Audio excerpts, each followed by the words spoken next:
Ah, yes, good morning. Good morning, everybody. It's a morning here at least at NZKW behind me here, Kiwi Air HQ. I had no idea what I was about to say there. I hope you're having a very good day today. I know for some of you, you're a little bit weird and it's actually the night time. I don't know how that works, but one day when I find out, it's going to be a revelation. Anyway, today I'm very lucky, and I just want to put a big shout out to Just Flight who hooked me up with the Piper Arrow 3. So I'm going to be giving that a bit of a whirl, and today will be the very first time they've actually flown this aircraft. Flown, obviously, is is what we're talking about because let's be honest, I'm just going to make it up as I go. So that's what I'll be looking to do this morning. And man, this is loud. Someone's taken off in a jet. We're in K-Text at the moment, KTEX by the way. That's where we'll be taking off for a start. I'm not there right now. I'm at Kiwi Air Base. So I have no idea why I can hear a jet that's on the other side of the world. This is the marvels of modern technology. But anyway, like I was saying, Just Flight Piper Arrow, I know that some of you have already picked it up, so how about jumping that? Our first flight, 74 nautical miles long. I mean, that's long enough to terrify our passengers today, so I'm looking forward to that. And I know that they are too. However, because the aircraft we will be flying is not a Kiwi Air aircraft, we won't be having the usual ventilation through the floor, so you'll actually have to look out the window if you want to see the scenery rather than through the gaps in the floor. And there are seat belts and life jackets and all the safety equipment that we're not used to. So I don't know how to use it, but there's some instructions on there, so if you feel the need, get into it. I don't know. I don't know about you, but that makes me feel a little bit uneasy having all that equipment on board. But we'll just have to go with it. So once again, a massive shout out to Just Flight for hooking us up, and obviously Alan's working on that Nespresso deal, which will mean we can actually buy a real life Piper Arrow because so far, at this stage, nothing confirmed, but I think we're looking for around $30 million. And so if we do get that, obviously we'll be able to buy a real aircraft and really get things going on this stream. But a big welcome, everybody. It's great to have you on board. Looking forward to getting into some flying.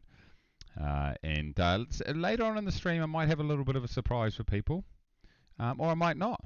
You'll have to see. So we'll catch you very soon.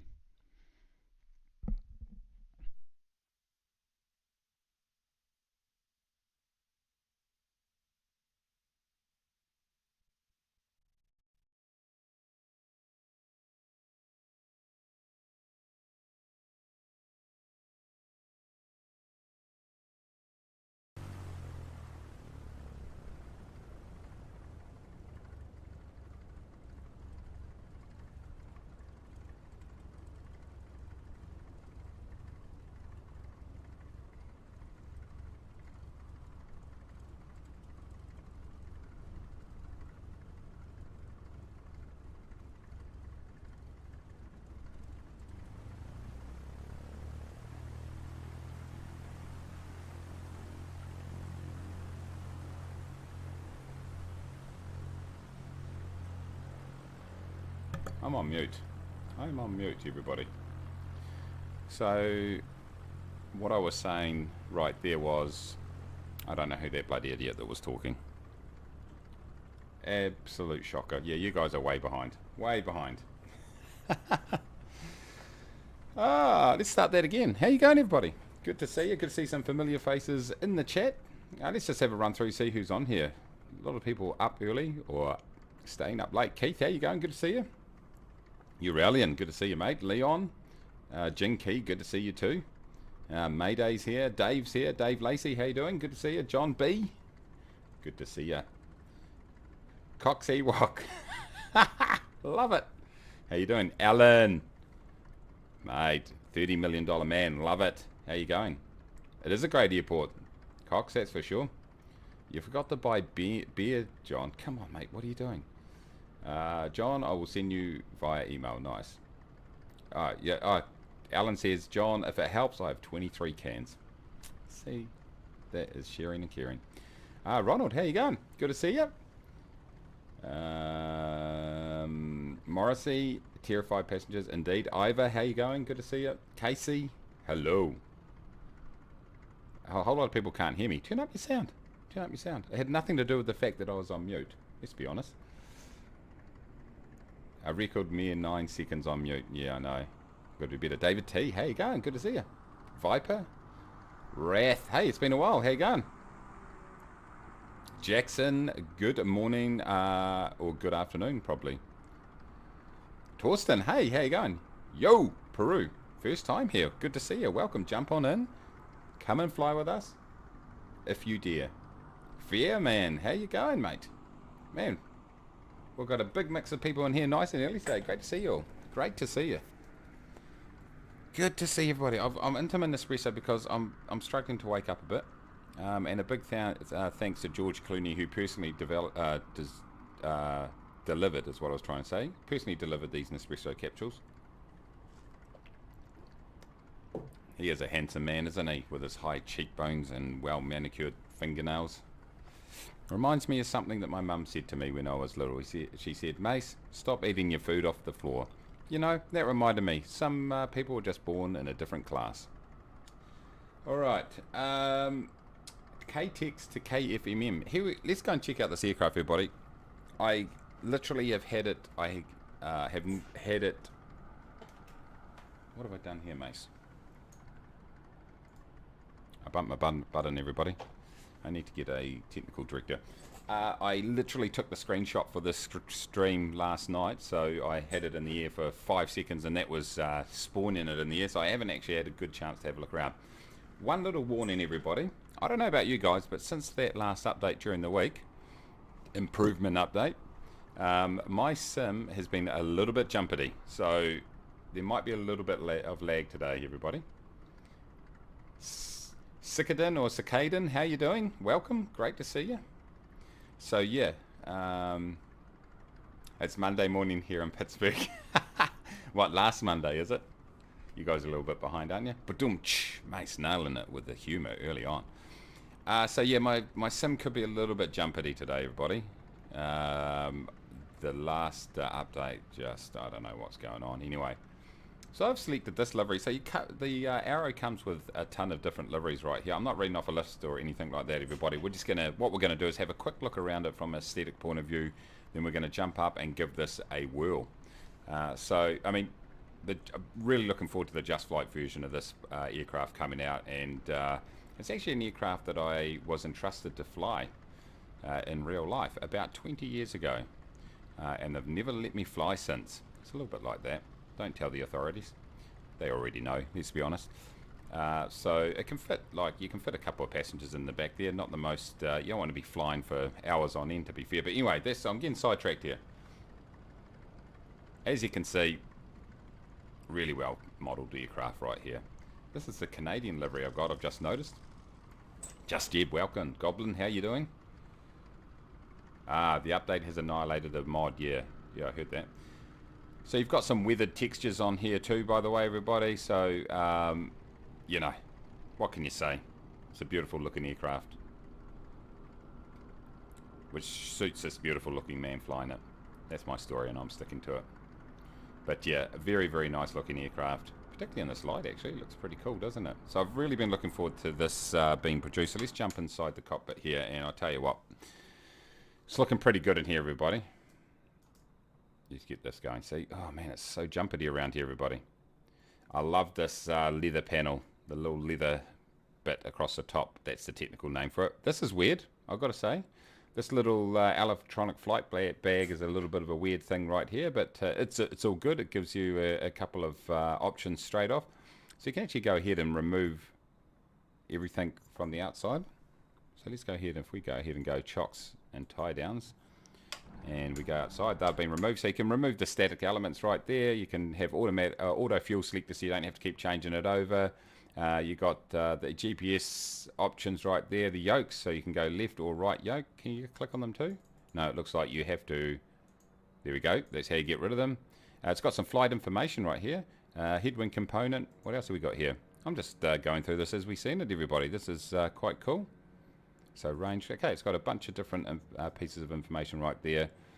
You can start the aircraft, ready for takeoff, ready for start, cold and dark, whatever you want to do. You actually got to fill up the oil. Jeez, I didn't know aircraft took oil. That's news to me. But I love the weathered panel. This looks really cool. It's got all your usual instruments in here. Don't ask me to name them. Steering wheel, accelerator, brake, I think. That's just what I can just see off the top of my head. Let's get rid of the left yoke here. But anyway, I know that some of you have already got it and have made some comments in the Discord. By the way, join the Discord, !Discord. Go ahead and join everybody. And some really in-depth and intelligent conversation going on there. Look, they have used this nav a lot. It's worn right off. I love that. It's cool. So it's probably the first time we've had a real weathered looking panel, I think, in the game. Is that right? Matt, how you doing? Welcome. Retractable gear magic on the PA28. There we go. Roy, how you going? You can click on the yokes and remove. You can you?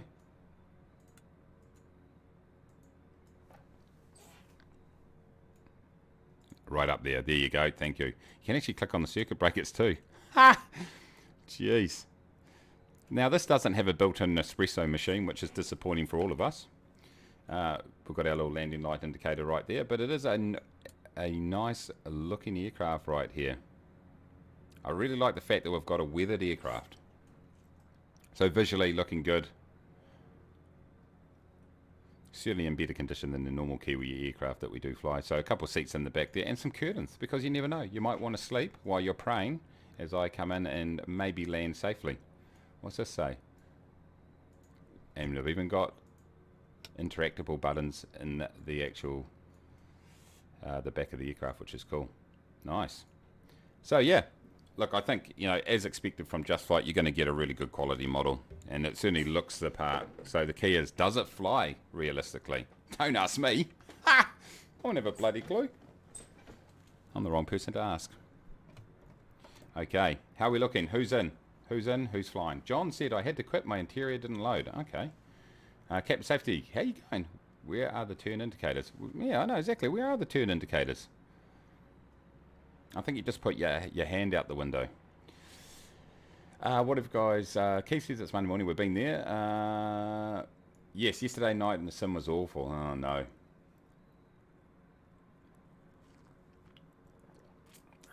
Goblins in the French livery. Let's have a look. What are you maniacs up to back there? This is a great airport, by the way. Okay, good. What are you up to, John? What are you doing, mate? Oh, it's in a Kiwi, yeah. That's fine. Totally acceptable. So how about we go ahead and try to start this thing up? I should really open the manual and learn how to do it properly, but at the end of the day, if in doubt, wing it. Ronald says, Eamon had the same with the G36. I reloaded a couple of times. Okay. John, I think he meant, maybe. Yep, nice. Yeah, David, you can only turn left because you stick your arm out to indicate. Yeah, it causes some drag and you just turn around. Jackson, cool. I love the grass on the floor. Yeah, it is cool, eh? No, it's definitely a really nicely textured aircraft, and that's exactly what you'd expect. So let me throw my mixer up and my RPMs up here, everybody. I have got the honeycomb this week because I am not lazy today. Let's go ahead and turn our masters on, everybody. So just be aware that I'm not using a checklist. So if you're in the stream for the first time, you're like, that's not how you do it properly. Yeah, well, get used to that. That's how we roll around here. So anything else I need to put on? Oh, I think it's looking pretty good, everybody. Let's give it a bit of juice. Hold on, is the parking brake on? We'll soon find out. We have ignition. There we go. Okay, nice. Let's turn our avionics on. For what they're worth. We are holding... Let's get some volume going. Nice. Roy said just above the twist knob near the ignition key, there's a hidden spot for autopilot alt hold. Oh, is this it here, is it? Nice. Okay, thank you. Very happy to take some advice as we fly this thing, everybody. So that's good. Ah, this looks like autopilot right here. Autopilot on. Okay, heading on. Great. I like it. We'll keep the yoke hidden at this stage. We've got our parking brake down here. Rudder trim's looking good, feeling great. Okay, let's throw our pitot on. We're pretty high up here. Fuel pump for takeoff. beacon can go on. Okay, so let's turn this thing on.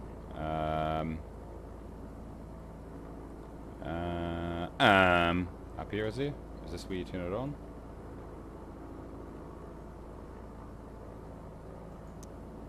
Oh, look, you can, oh, whoa, whoa, whoa, whoa, whoa, whoa, everybody, check this out.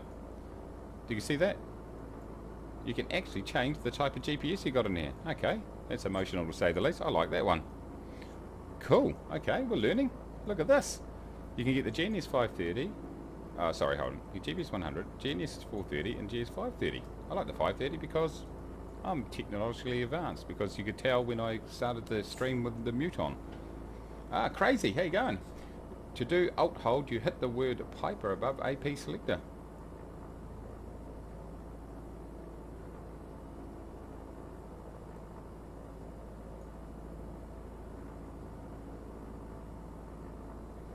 Let me read that again. Am I getting trolled here? To do Alt Hold. Over here, right? There's Alt Hold. Nice. Alright. Good to see a few new faces in the stream, by the way. Welcome. Feel free to say hello. Join the Discord, ! Discord, everybody. You can get in there and join it at no cost. Casey says, I have the Coronado Piper 28. Nice. Above the dial. Let's go back to your original comment. To do Alt Hold, you hit the word Piper above the AP selector. So here's the AP selector. I have no idea what you're talking about, sorry. I thought the Alt Hold was down here, boys. Oh, that's pitch.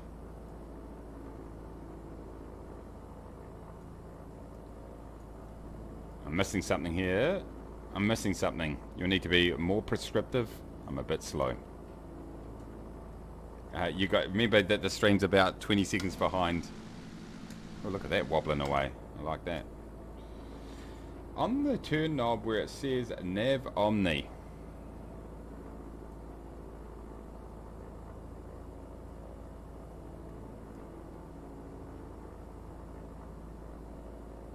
I don't know what's going on.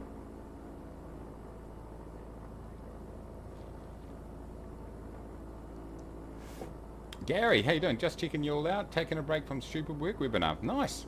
Welcome. FYZYK. Is this aircraft worth it? So far, it's awesome. It's actually really good. But whether it's worth it is totally going to be your call, really.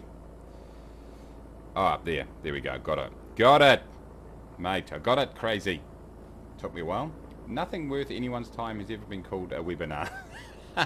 The dial below the like. Yeah, got it. Got it, everybody. Roy says the twist knob. Thank you. This is why you read the manual, folks. You'll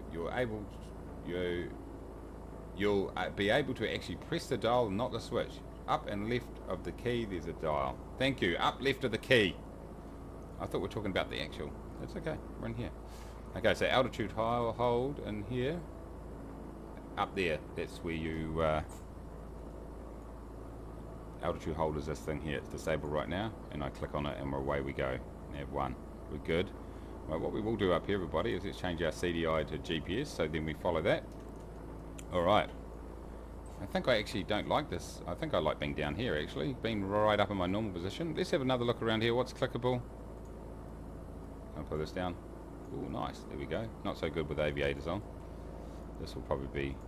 Yes! Oh, yes! I love the sound change right there. It's looking good. Alright, team. Can we turn around in here? That's the question. Alan, how you going? Oh, I've already said hello. I've got no idea what I'm doing. Come on, let's be honest. Right. Parking brake is released. Right, let's get a tight turn here, boys. Yes, this actually turns in a tight circle, unlike many of the other aircraft. Okay, I like that. Okay, once again, I'm using the honeycomb equipment, everybody, but I'm sitting way too close to it. Now I'm sitting way too far away.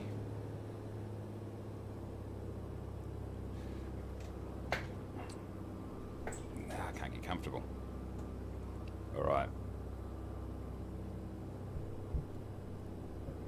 Yeah, yes, that porthole is for the... Whoa. That porthole in the window is definitely for the brakes. Air brakes, that is. As Captain Safety pointed out. And he'd know because he's Captain Safety. Oh, yes. It is definitely a little bit jumpity out here, team, isn't it? A little bit jumpity. Just installed X-Plane and not FS20 stuck on loaded screen. Any ideas? I'll just try to restart it. It's the only thing I can come up with. Okay, what do we need to have going on here, guys? All right, let's just check out the autopilot procedure right here. AP on, altitude hold, that's fine, but we do have... We'll just hand fly it up to altitude is probably the go. Okay, gears good, parking, rudder trim. Okay, we're happy with that. Anti-collision lights are on. Okay, that's cool. We're not worried about our radios because we're not going to be talking to anybody. Let's just get our barrow sorted. Okay, so we're at 9,000 feet here, just over at the moment. Alright, I think we're looking good, everybody. Should we... so we'll be taking off and taking a left turn. Alright. It is a bit choppy.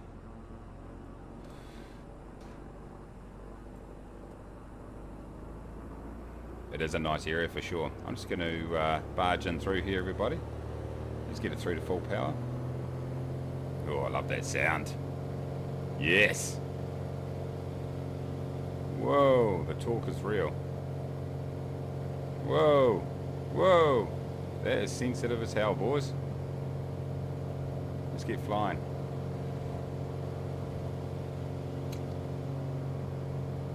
Whoa.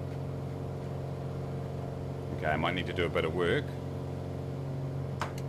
on gear is up, by the way. I need to do a little bit of work there on the sensitivity settings because that, I tell you. Hold on.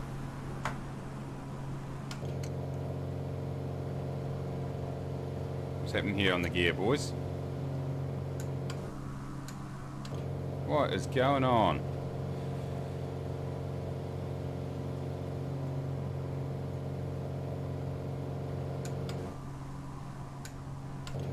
I don't know whether that's just a graphical glitch or not. They certainly are showing up on here.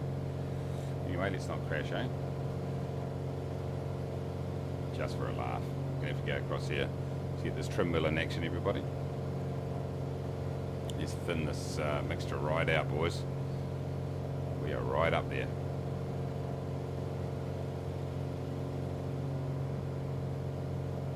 I think we're kind of not really... I think we're just sort of flying VFR at a safe level above the ground. We're not really climbing, that's for sure. Yeah, it's very, very cool. Andorina, how you doing? Hope I pronounced that correctly. Apologies if I didn't. It's definitely cool. Gear failure? I don't know. Has it got failures on here? Oh, it's definitely...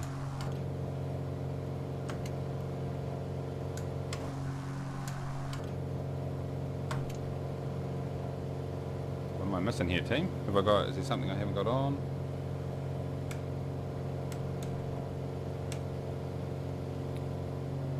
Let's fly down through this valley here. This way. Cheek fuses. Morning, Pakira. How you doing, mate? Good to see you streaming again.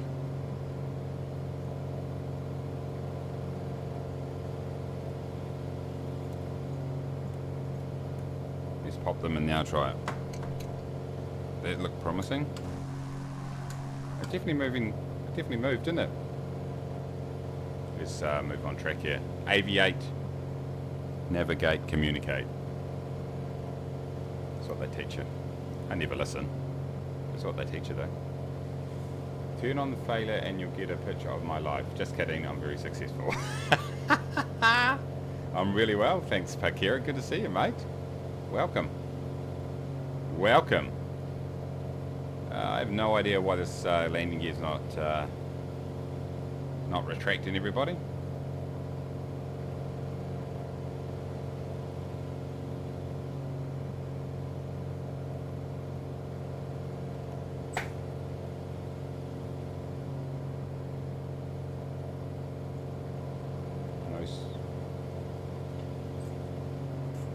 Let's fly this bloody thing. Okay. Okay, so let's turn the autopilot on and let's get this heading bug up around in the general direction where we should be going. Let me turn heading on at least, and let's go down here and let's throw on. Oh, it's disabled. Okay, so there's a trick to this, isn't there? Oh, actually we can go nav here and go. Nav could be the go. No, that's not working either. Okay, I should really read the manual. It's likely in the down position, move it to the middle.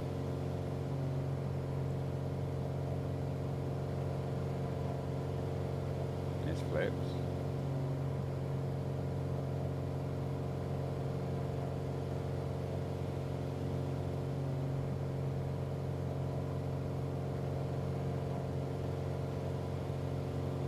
Far out. It's alright, we'll get there. We will get there eventually. You remove all the externals. I think I did. Auto fuel's the only thing on, so that's all good. Left of the flaps on the floor.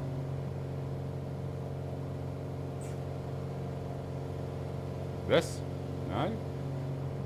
Flap 0 on the floor next to the flaps. Where? Right, left, where? This thing? No, not rudder trim, not parking brake. The AP doesn't work like you think. It's VO bars, not GPS, but there's a way to make it go with GPS. That's fine. Look, let's fly this bloody thing first. I'll just hand fly it in the meantime. It's fine.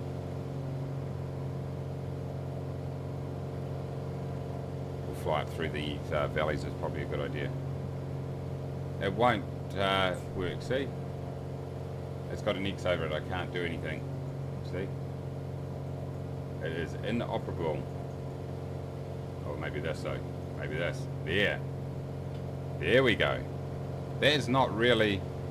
Oh, so the emergency thing was down, which was locking it down. Is that what you're saying? Hold on. Now let's try it. No. Did not do anything. Did not do anything, everybody. That's a bit annoying, isn't it? How we're looking for speed. We're going very slow. We should really fly in the direction.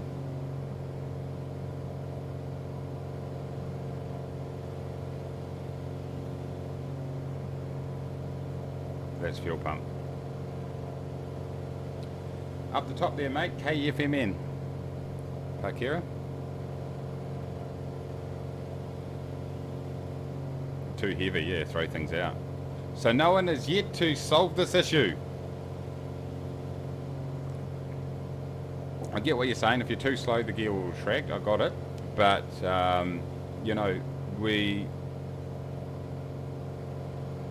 the landing gear should just be working.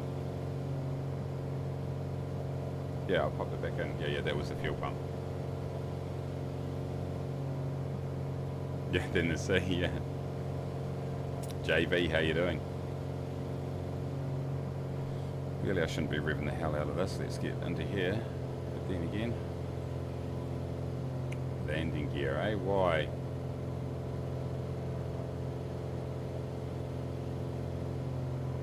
Don't I spend so much time in the cockpit, everybody?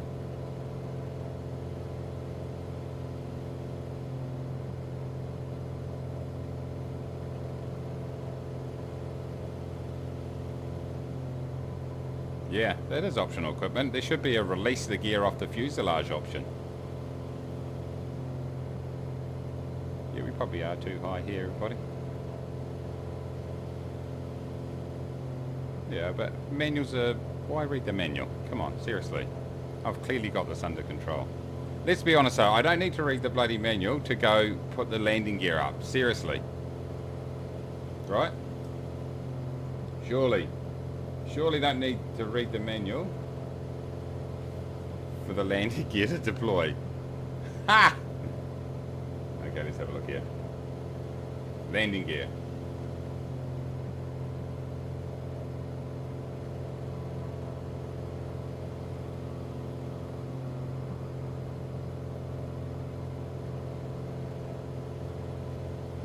I'm reading the manual now, by the way. And I'm doing a very good job in flying and reading the manual. We need to go up through this valley here. Okay, the aircraft fitted with the automatic gear extension system. Here we go, everybody. Reading the manual. Left side fuel. The emergency gear lever can also be used to override the automatic gear. The lever has 3 extension up, automatic extension overridden, used for situations such as takeoff.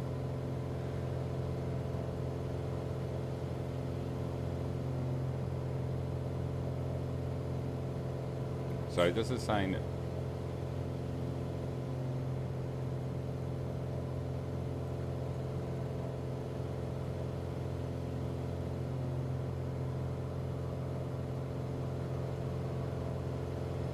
oops. Let's just avoid crashing right here. Nice snowy conditions up here. We'll head in the general direction of the airport that we're heading to. How about that? That'd be quite handy, won't it?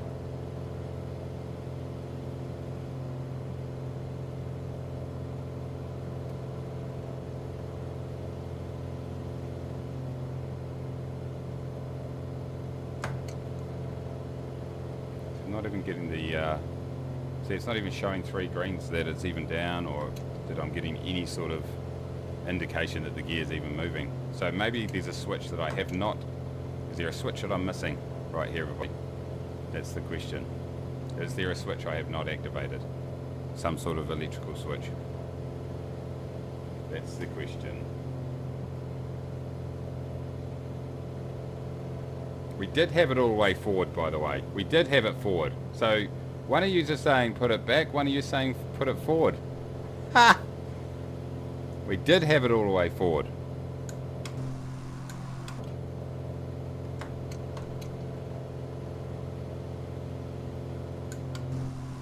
See? So somebody doesn't know what they're doing. Definitely I don't. Use the handbrake on the next corner. I'm going down like the Titanic.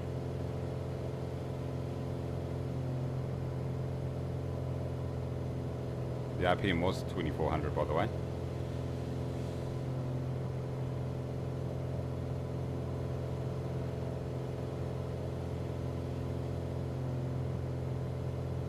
Heading bug, yeah, it's rolling 10 in 10s. But clicks hold on, take it off. Clicks yeah, it's weird. I've got the honeycomb installed, which creates issues. Does create a few issues, to be honest.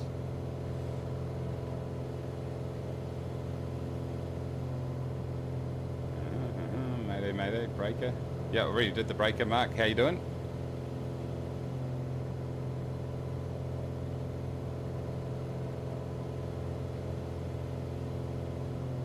All the way to the equipment. I did originally have that just yet. I don't know if the comments are just behind, but look, see, it's all the way down towards, you're talking about this right here? I'm going to fly through this valley up here, by the way. Man, this is going to be a eureka moment when we finally fix this. Okay. Now we're at the point of giving up what the issue is.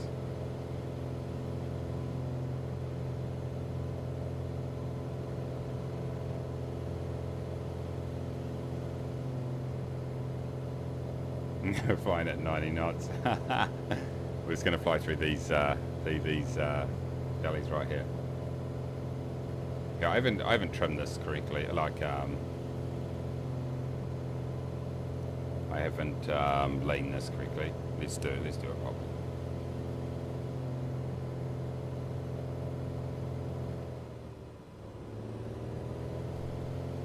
Okay. Now we're trimmed. We're leaned out correctly is what I was trying to say. Let's try to trim it out quickly so I'm not all over the place. But yeah, landing gear's an issue, boys. Yeah, there we go. Roy's got the answer. Hit the top of the trees, no gear, problem gone. Thank you. That's exactly how it should. Has anyone got an answer to this question? Have a job interview, Rath? Nice. Good luck, mate. Okay, just okay. John's like, hey, have you? Hey, you know, you haven't. Your engine's sounding a bit rough. Oh no, it was just my iPad sound. Yeah, this is way too slow, by the way. We need to sort this gear issue out. It's causing too much drag. Okay, Crazy. Thanks, mate. Thanks for jumping in.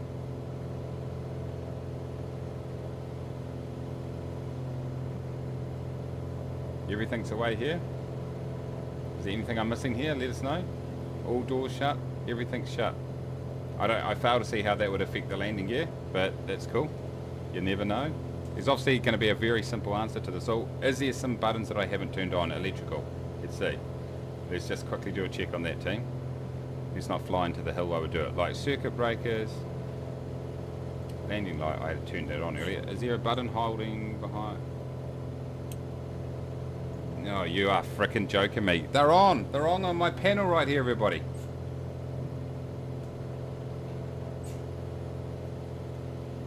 Does it not? Does this not integrate with the yoke? There we go. They're gone. My battery wasn't on apparently. That makes no sense. It's on my panel right here. I'm looking at it. Okay, that's really annoying. Okay, back to real life now then. That is real annoying. Does this not integrate with the honeycomb? What's going on here? No.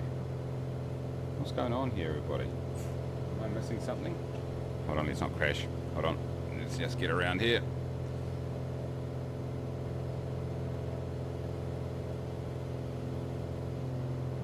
Oh, so it doesn't integrate with the honeycomb, is that what we're saying? Oh, right. Ah. Good to know. Okay, at least I know if I've got to do it manually, that's fine. I'm right, yeah, I was about to... Right now I was going to go, hey. I was going to go, oh, it must be... the honeycomb mustn't be working at all. And then, of course, it's steering, of course. So, okay. The electrical systems are not responding to the honeycomb. Because, look, let's look down... Like, if you look down the bottom right, those buttons... so if I get... Yeah, see, it's not even... Yeah, none of those buttons are moving. The light switches, I should say, are moving. Yeah, how did you start it? Exactly. Right, battery toggle, not battery on and off. Okay. Oh, well, at least we know that now. Ah, Just Flight is in the stream. Good to see you. Thank you very much. We figured it out. Okay. We can officially say that this is has an issue with the honeycomb. So that's good to know. I thought I was going crazy there. And let's be honest, so did all of you. But for the first time, I've been proved that it in fact is not my terrible flying skills. It is actually a legitimate issue. Yes! Someone record this. I need to record this. Show my mum. She was wrong all those years. Okay, why have I got this big roll going on here? What am I doing? What have I got activated that I shouldn't?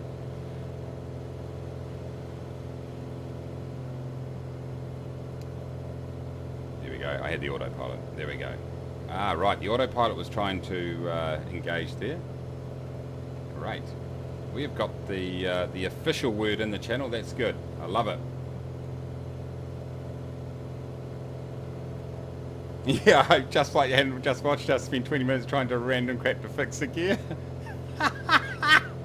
Oh, nice. Anyway, okay. Things are much more stable now, by the way. Funny that when you've got electrical systems. I mean, this was... Yeah, anyway. It's all good. I'm just relieved. Okay, so let's... So you were saying, so for altitude hold, so we go here, throw this on, and does that not work? Okay. How do you get the altitude hold on again, you were saying? Oh, hold on. Whoops. A bit of a stall there, everybody. That's not working for us. Let's get rid of that. Whoa. Okay. Recover the spin. No problem at all. No problem at all. Hold on tight. This might be a rough flight. We will replace your coffees that just spilled. Okay, what's happened here? What is going on here, boys? I don't think there's an issue. Okay, now I'm heading in the incorrect position. Yeah, read the manual. So one thing that Just Flight did not realise they had designed was the fact that this was is actually an aerobatic aircraft. So I just took it through its paces right there, and as you can see, very responsive and easy to recover from a stall. A little bit of opposite rudder, a little bit of throttle, and we are feeling good, looking great. My trim wheel isn't working. It is, but not much.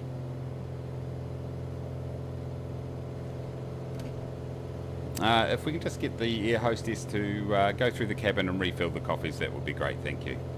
No problem at all. Yeah, we should definitely read the manual. That's okay. So rule number 1, everybody, read the manual. Don't be a me.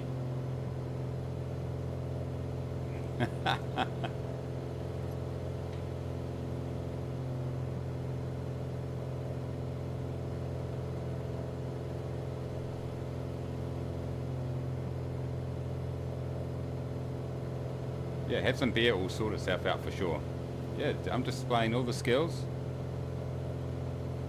This is all about quality assurance testing for Just Flight while they're in the stream. They want to know, what can this aircraft handle? I'm happy to oblige, by the way. I'm happy to help out the team. Stall procedure, no problem at all, works perfectly. No problem at all.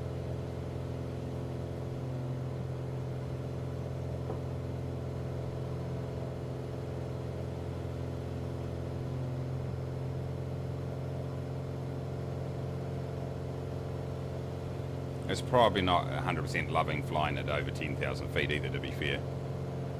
And if you're feeling lightheaded, we may have forgotten to load the oxygen bottles. Apologies for that.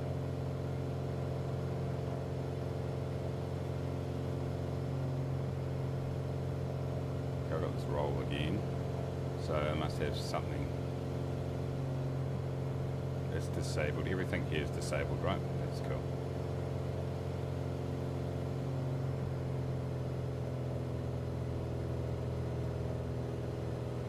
Don't worry, team, this elevation will be disappearing soon.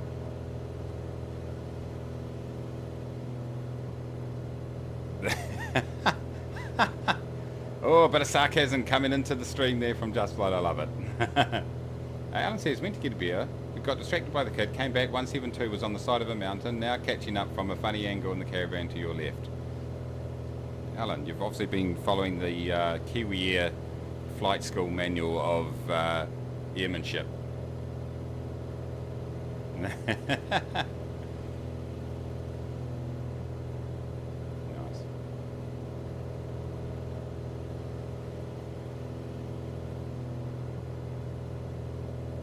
No, I think we know that that's a bug, David. I think Just Flight was being sarcastic, right?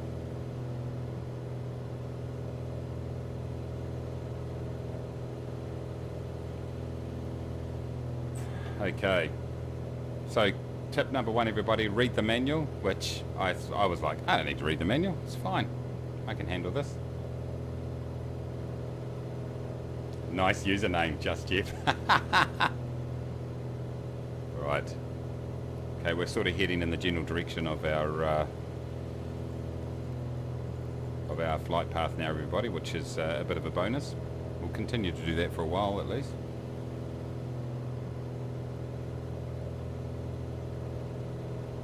To roll off, what have I enabled here that's rolling it off?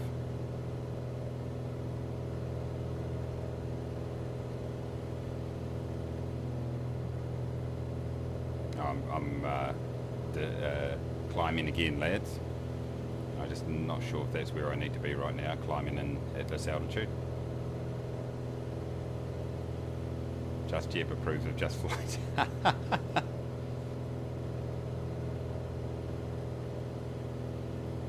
Have I picked the crash site for the landing yet? I think we'll just, actually I'm going to fly down through this valley here. Let's start dropping some altitude. Let's start dropping some altitude is what I want to say.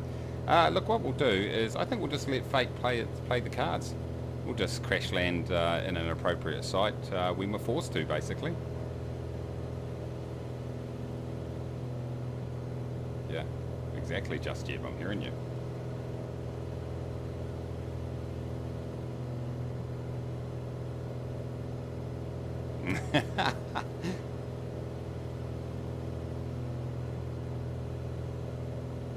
Don't be alarmed. No, thank you, Alan. Just letting Just Flight know that, you know, we've got some different procedures here on Kiwi Air. Well, really, when I say we've got different procedures on Kiwi Air, it's we've got no procedures on Kiwi Air. Is actually what I mean.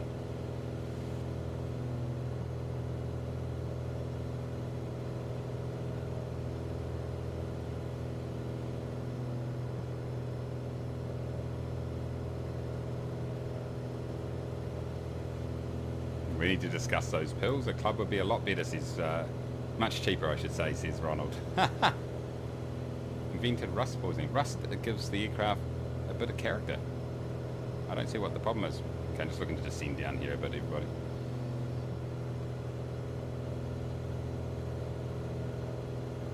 So that left-hand wing drop, that left wing drop has disappeared a bit, and I assume it's altitude related. Getting up into some thin air, it's probably not loving too much, although it'd be interesting to see what the ceiling on this is. It'd probably be a lot more than 10,000 feet, I would imagine. Not a lot more, but some certain amount. Whoa, we're getting some eddies in here, boys.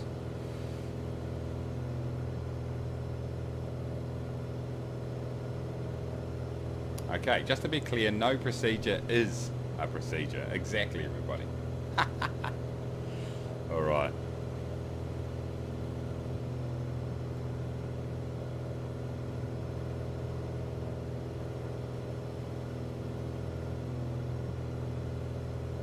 Yeah, you're in 13,000 feet just yet. 14k like the 172, right, okay. All good. Again, bumpity. Okay, so this is going to be a flight in the cockpit this time, everybody, which is a little bit different to our usual sort of scenario, but, I mean, it is what it is. I should be heading in that general direction, actually. Let's grab our VFR map here. Yeah, I'm going to go down through this valley here and then pop out here, and then I think that's the go. Anyway, to be honest, I like an aircraft.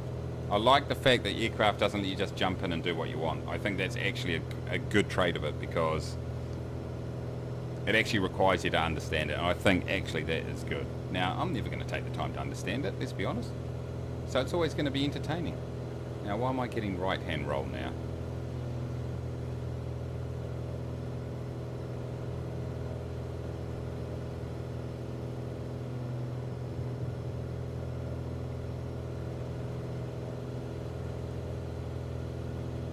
Look at this. Why am I getting right-hand roll?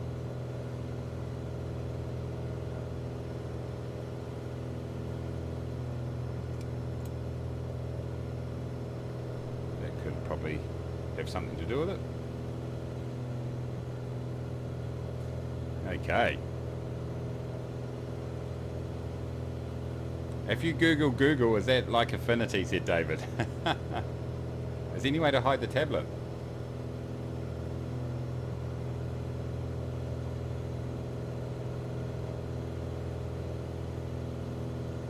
Whoa! Nice shirt. This? You can turn it off.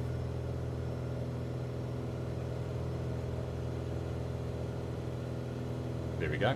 How about we turn it off then, team?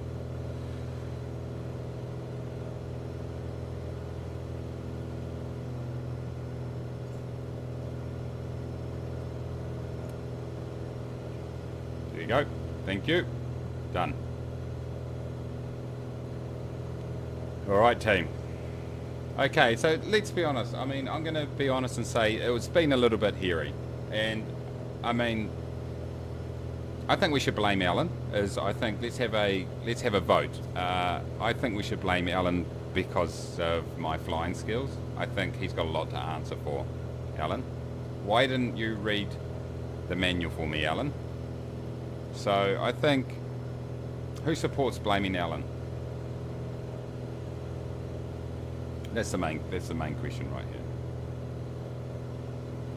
Okay, 1, 2, 2. Let's actually get this. Here we go. Flash.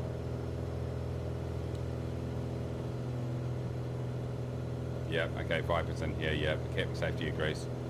Oh, okay, just Jeb, he's thrown a cat among the pigeons. He's saying we should blame John. It's Alan's, okay. John did it last time, it's Alan this time. Okay, good. So guys, a bit disappointed with your performance. Oh, is it just me or is it hot in here? That's better.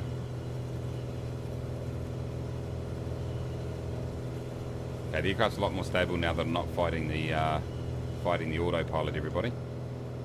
That's a trick for young players. It's been a pleasant flight though, apart from nearly killing everybody. Okay, Alan says, if you send me dirty texts in the middle of the night and then don't call me the next day, what do you expect?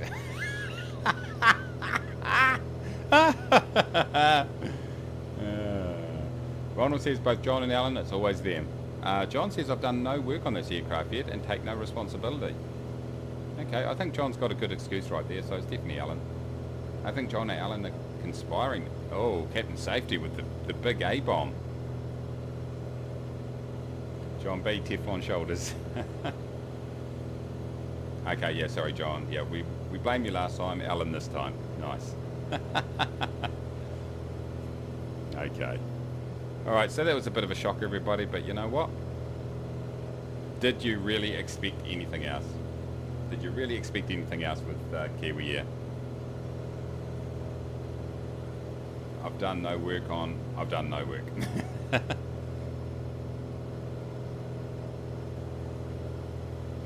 We're just quietly descending here, everybody. Unlike before when we stalled and we were rapidly descending, which was a technique that I just wanted to display to you all, just to show you what to do in an emergency like that. I was happy to provide a learning experience for you all. Anyway, we can sort of enjoy some, we can enjoy a little bit of,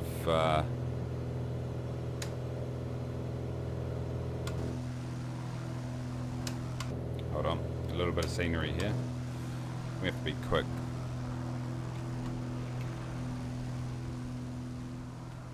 Oh, good to see everybody. Another good group. We haven't been able to get outside the aircraft much today because someone's flying didn't allow us. We're going to slowly, gently turn to the left here. We'll get back in the aircraft and rectify that very soon. It's a nice little flight, this, actually. Okay. Tip number 1, read the manual. Tip number 2, get in the aircraft and straighten out before we crash into the mountain. I could actually enable the heading knob, I suppose.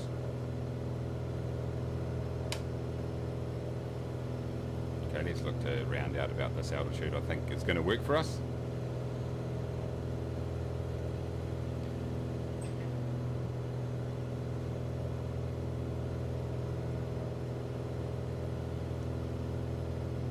Here's our VSI. Here we go.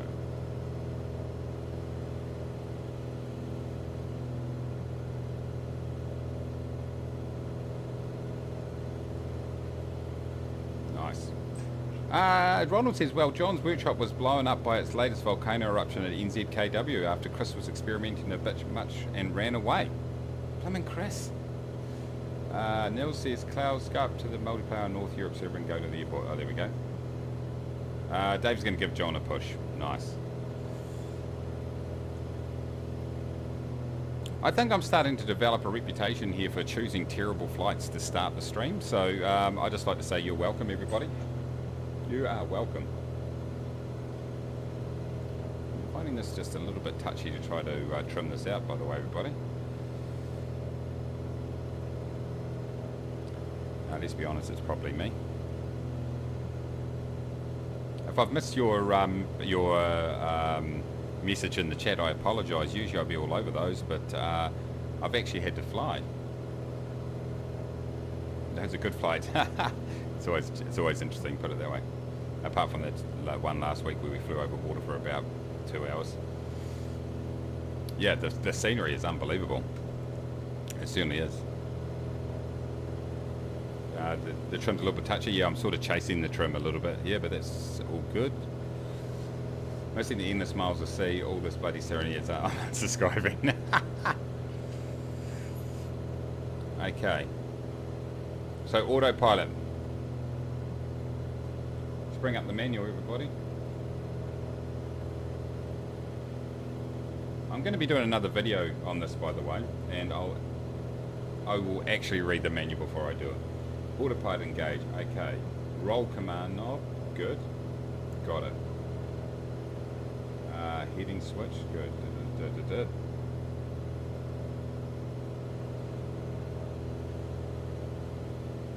Rotate coupler nod to the heading position. Set the heading bug align with the current heading. Engage on off. Right, okay, so you've actually got to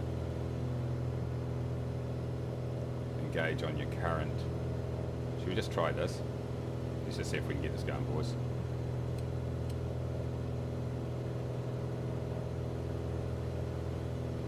No, I'm not doing something right here. That doesn't seem to feel right to me.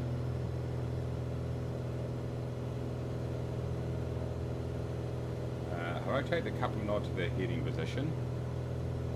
Set the heading bug to align with current heading. Engage on and off. Center the bank command knob. Oh, the bank command knob. There we go. It's got to be on heading. There we go.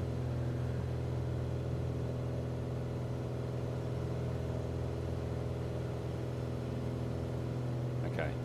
We have got heading, everybody. It's amazing what happens when you read the manual.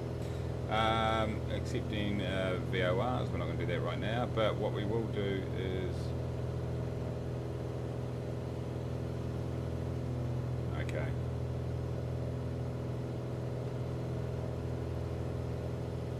Okay, what we do want to do is let's just straighten this out a bit, Ting.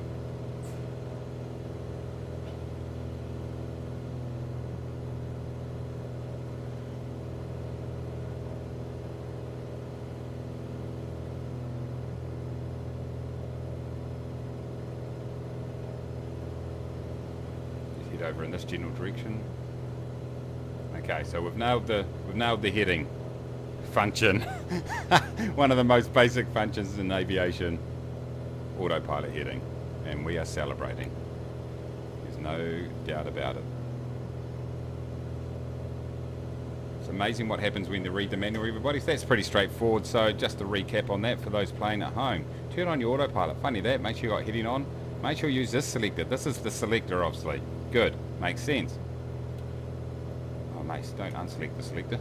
And then you use your heading bug as per in accordance with normal procedures. That allows us then to jump outside, have a bit of a look around, team. Beautiful. Let's get a couple of screenshots here. It's a learning experience, everybody. Usually, oh, look at that. You've got a running track down there. Usually the learning experience is we don't learn anything. But in this case here, I think you'd all have to agree we have learned something. When I say we, I mean me. Straight at the top of the airfield, breaking all sorts of aviation laws right here. But, you know, they don't apply to us. I am getting smooth, fingers crossed, FPS at the moment, so that's good. I like the fact that you've got to read the manual. I've got to be honest about that. I've got to be honest. I like it. And I'm kind of trimmed okay. Enough. Close enough. Let's get back to your comments, everybody. The trim is a little bit touchy. Yep, we talked about it. Looks stunning. Yeah, it does indeed. When are we going to start a Kiwi Air VA, Kiwi? I don't know. How do we do it? What program do we use? You just notice there's no clutch. I know. A manual. What's a madness? It's an auto box. Yeah. Indeed. They make these in auto now? Yeah. See? Accelerator. Brake. Just like every vehicle. You should start Kiwi VA on FS Airlines. Maybe. Although, I don't have time to manage it, so someone else will have to manage it. Let's get this going here. By the way, everybody, head over towards where we should be going. Do note, just here, but not even if the heading is set, it will go back and forth a little bit, it will follow the heading more or less. Right, I'm with you, that's cool. Captain Jeebus, how you doing? How long are you going to keep it pristine before it gets Kiwi love? Ha! One flight. David said, well, wait, it came with a manual? Must have lost mine already.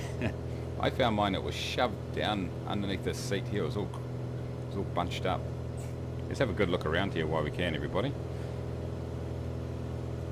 It's definitely a well textured aircraft right here. Maximum baggage 200 pounds. No heavy objects on hat shelf. Is that a hat shelf, is it? It's literally a little shelf for hats. The interior has definitely got a few little marks and stains on it, so that's a bit of an issue.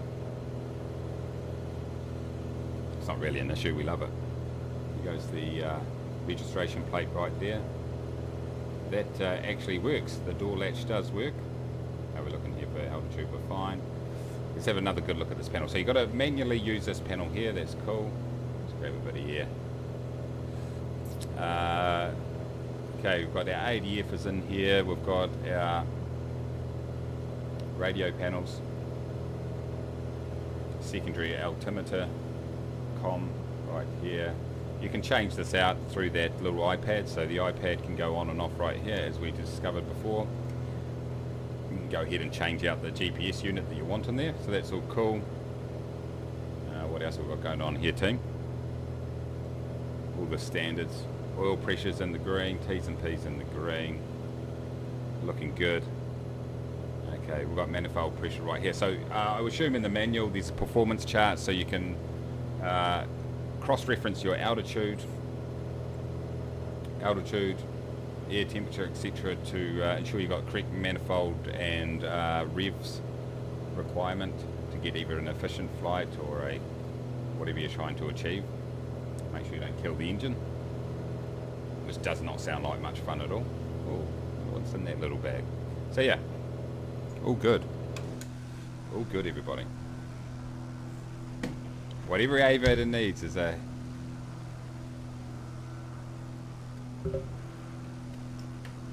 You could manage it if you really had to, just yet. Ha!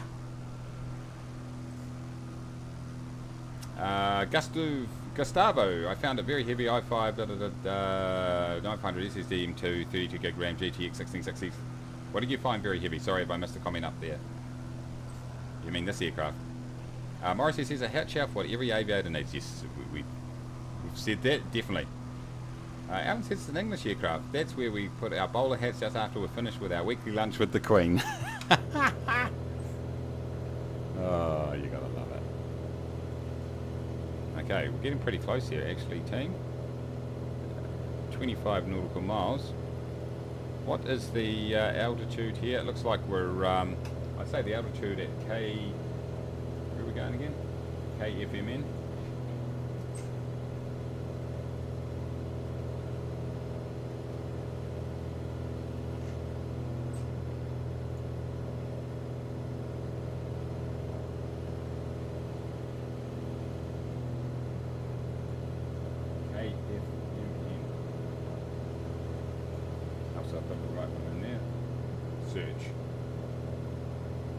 Four corners, elevation 1678 meters. So what's that? That's 16.3, 16.3, 18, so 56, 5,600. So about 6,000 above sea level.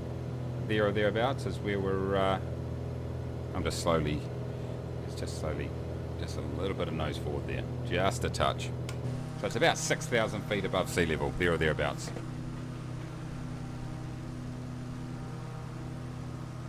Maybe slightly less.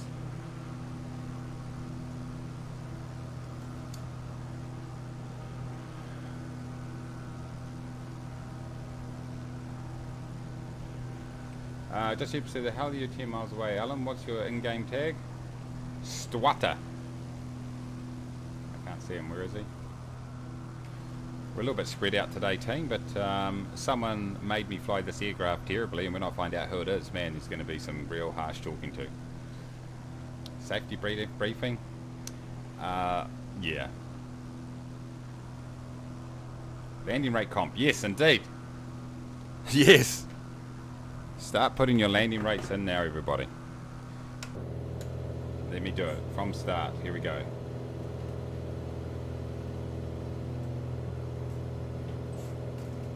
Start putting your landing rates in, everybody. What landing rate am I going to be?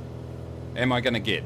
Put them in now. Whoever gets it right gets to choose the next flight. Got to be under 100 nautical miles.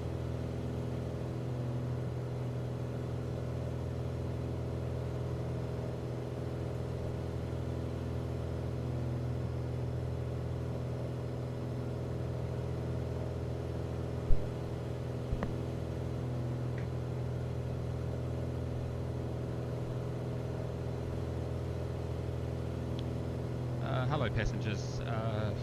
Federal Aviation Authority rules mean that we do have to do a safety briefing. And really we just got one thing to say, and that's that this pilot sucks, does not have qualifications, and has no idea what he's doing.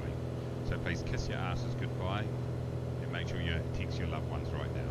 Thank you for your time.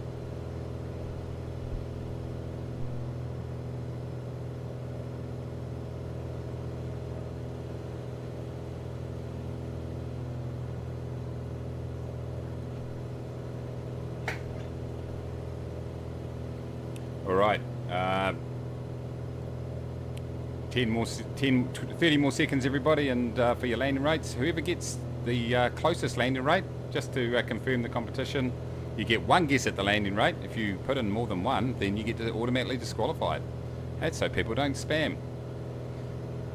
But let me know what you think my landing rate's going to be. Closest to my actual landing rate will get to choose our next flight. Yeah, exactly, Captain Jeebus. Captain Jeebus says even a true bloke sometimes have to take a look at the manual sometimes, just to prove he was right in the first place. There we go. Okay, what's the wind doing at this airport, everybody?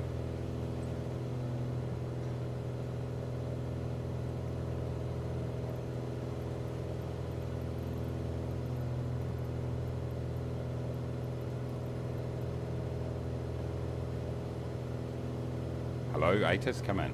160 at 5. Okay, so what sort of runways have we got at this aerodrome is the next question.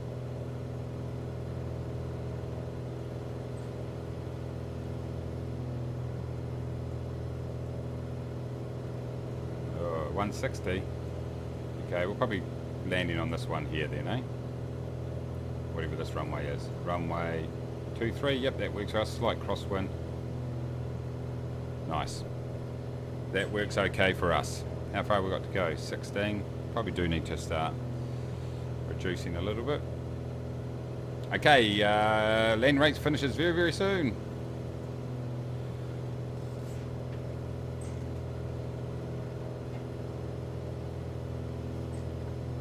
There we go.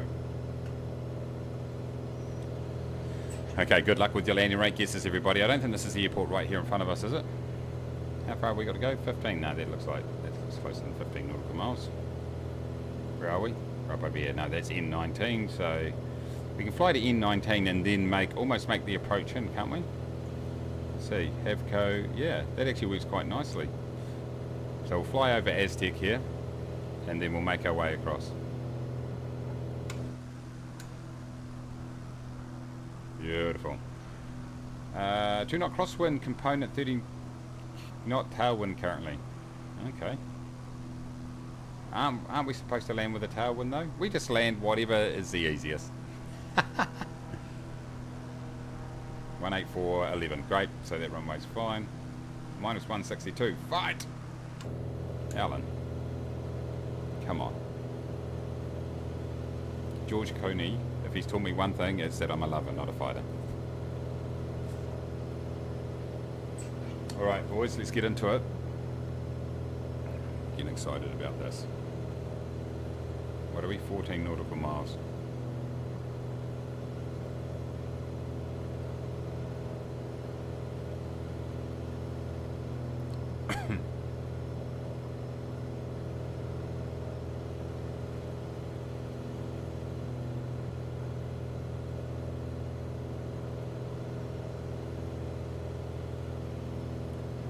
Okay, this has been interesting to say the least. Very interesting. Where's the manual to get the landing gear down? Number 1, turn on avionics and the battery. Sorry, turn on the battery. Funnily enough. Although, technically, there should be a manual extension and retraction of the gear, I would say, on this aircraft.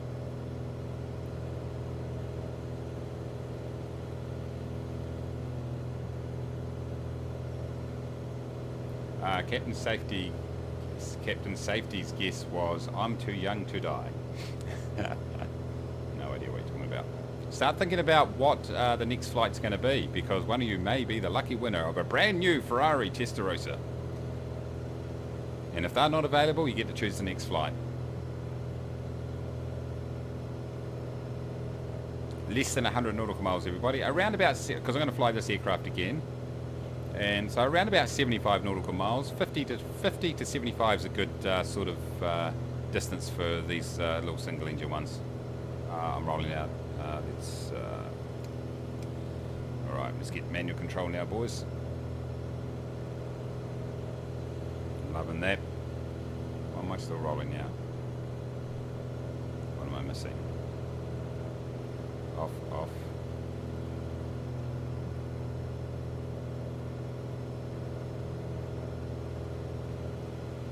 Should be good.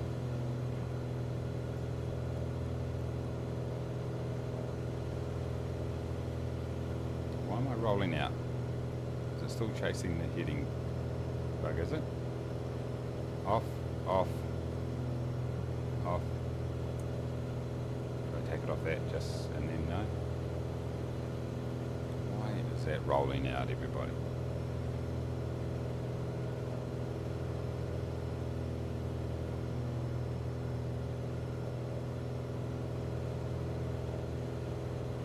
I'm sure Testarossas are still made by Matchbox. Yeah. Close enough. Close enough. Mace, do you have an affiliate link for Just Flight or whatever it's called? No, I don't have an affiliate link. I think after they saw my effort with this aircraft, I won't have any link. They might delete my entire account, even my paid account. Ha! Why am I getting this funny rollout, everybody?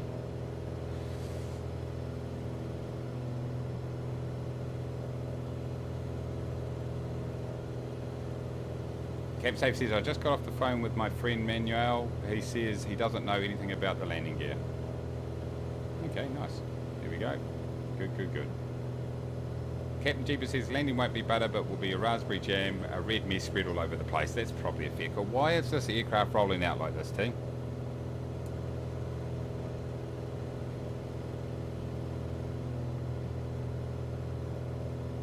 Why is this rolling? Heading. Why?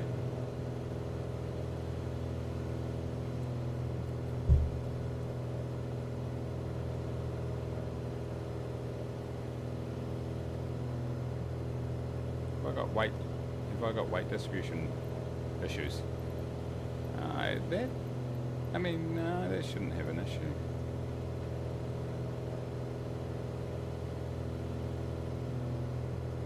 Rudder trim? 0? Yeah, but rudder trim wouldn't get this. Rudder trim, I'll get this. So I'm not sure what's going on anyway. It seems to kind of fix itself. A friend says it's the pilot.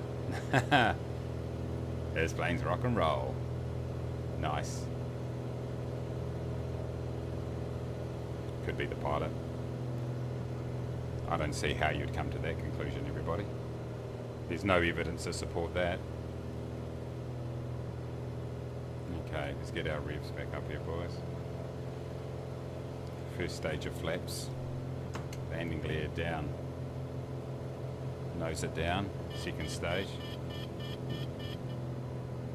Yep, we got that, thank you.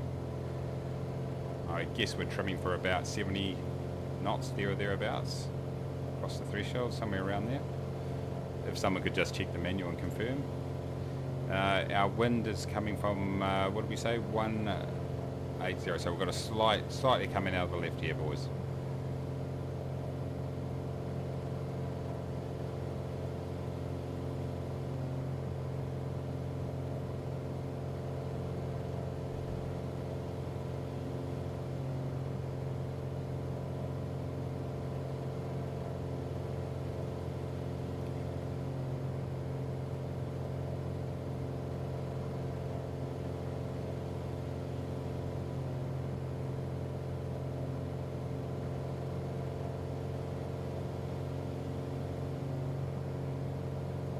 $75, there we go.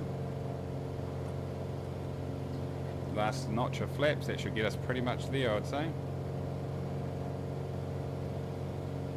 Not that we want to be seen to be flying the aircraft correctly at any stage, that's totally against our brand, but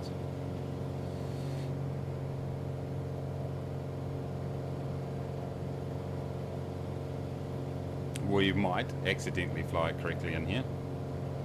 Just because, you know, that can happen sometimes.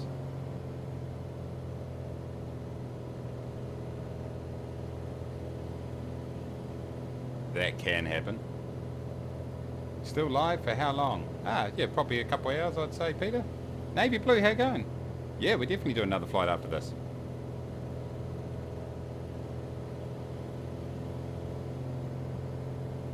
Got a little bit of left-hand crab going on here, which is correct, according to the wind.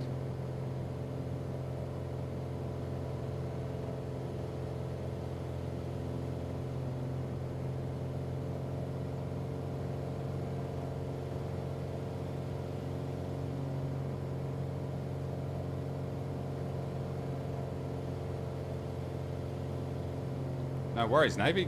More than welcome.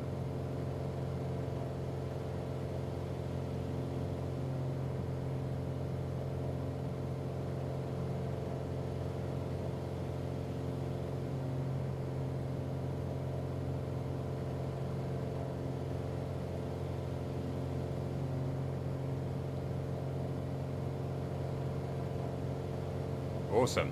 Good stuff, Peter. See you soon.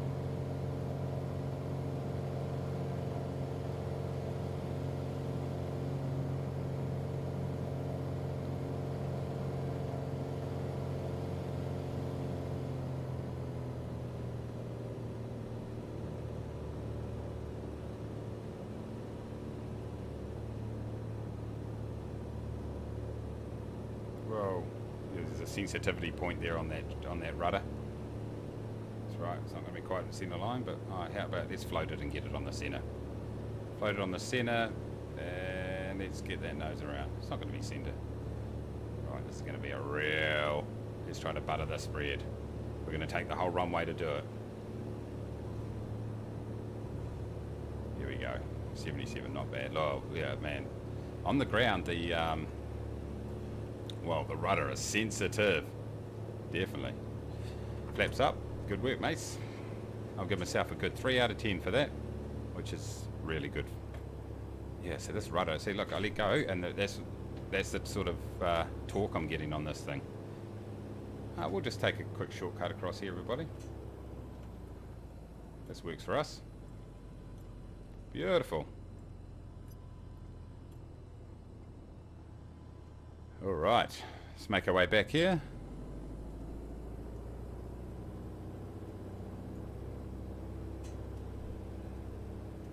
Hold on, because I've got to do this manually.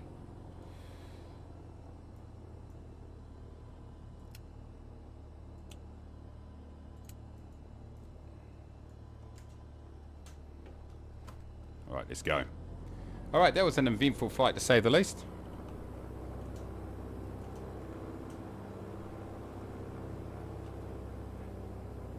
Tokyo Drift.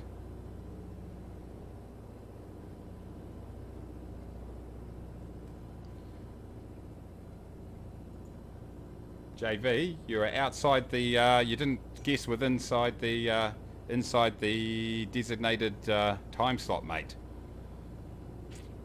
Look, now I'm getting this, I don't know what's going on here, but now I'm getting this massive, this.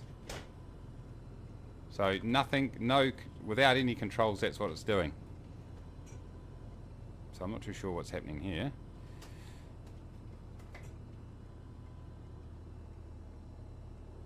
Because I should have bugger all torque right now. Let's play around with this and find out what the story is. Does it need a kick? Does it need a...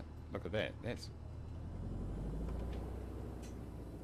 And before, when I departed the runway, it was a massive left-hand shift. Wonder what's going on there, team. What have I got here that could be causing that? Rudder trim is 0. Let's have a look outside the aircraft. Have we got an offset or something going on? I love that. Look at that wing just bouncing there. That is cool. Okay, we've definitely got... Okay, oh, that's because... Let me center the rudders. Let me turn on the parking brake. Set the parking brake. Okay. No. Yeah, no, we've got no We've got nothing that seems to be cool. I mean, obviously it's going to be prop related, but to be going one way then suddenly the other, does that make sense to anybody? Okay, the winner is... I've got to take them within it, sorry, JV. You were too late. It's in between the start and the stop. I've got to stick to the rules. It looks like just Jeb minus 73 is the go, I think.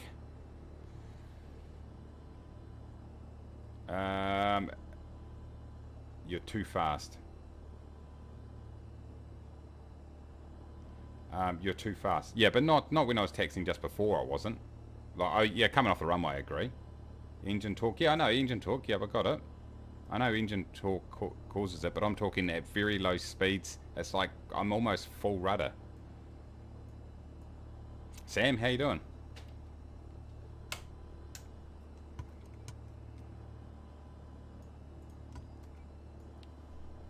You see.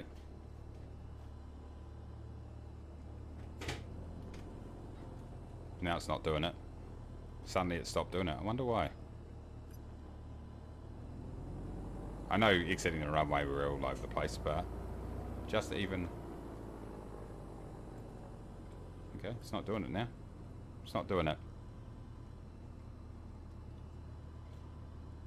Yeah, I've got a little bit of left torque right there. That's fine. That's fine. But before I had right. I had big right hand torque going this way like this. I'm using my rudder now. So that's completely disappeared. Anyway, whatever. Somewhere between 50 and 75 would be ideal, just Jeb. So yeah. Anyway, I don't know what's going on with that. What have we learnt today is the question. Well, that is a very, very good question, to be honest. Hey, Alan, how you doing? Oh, you had the same? Okay.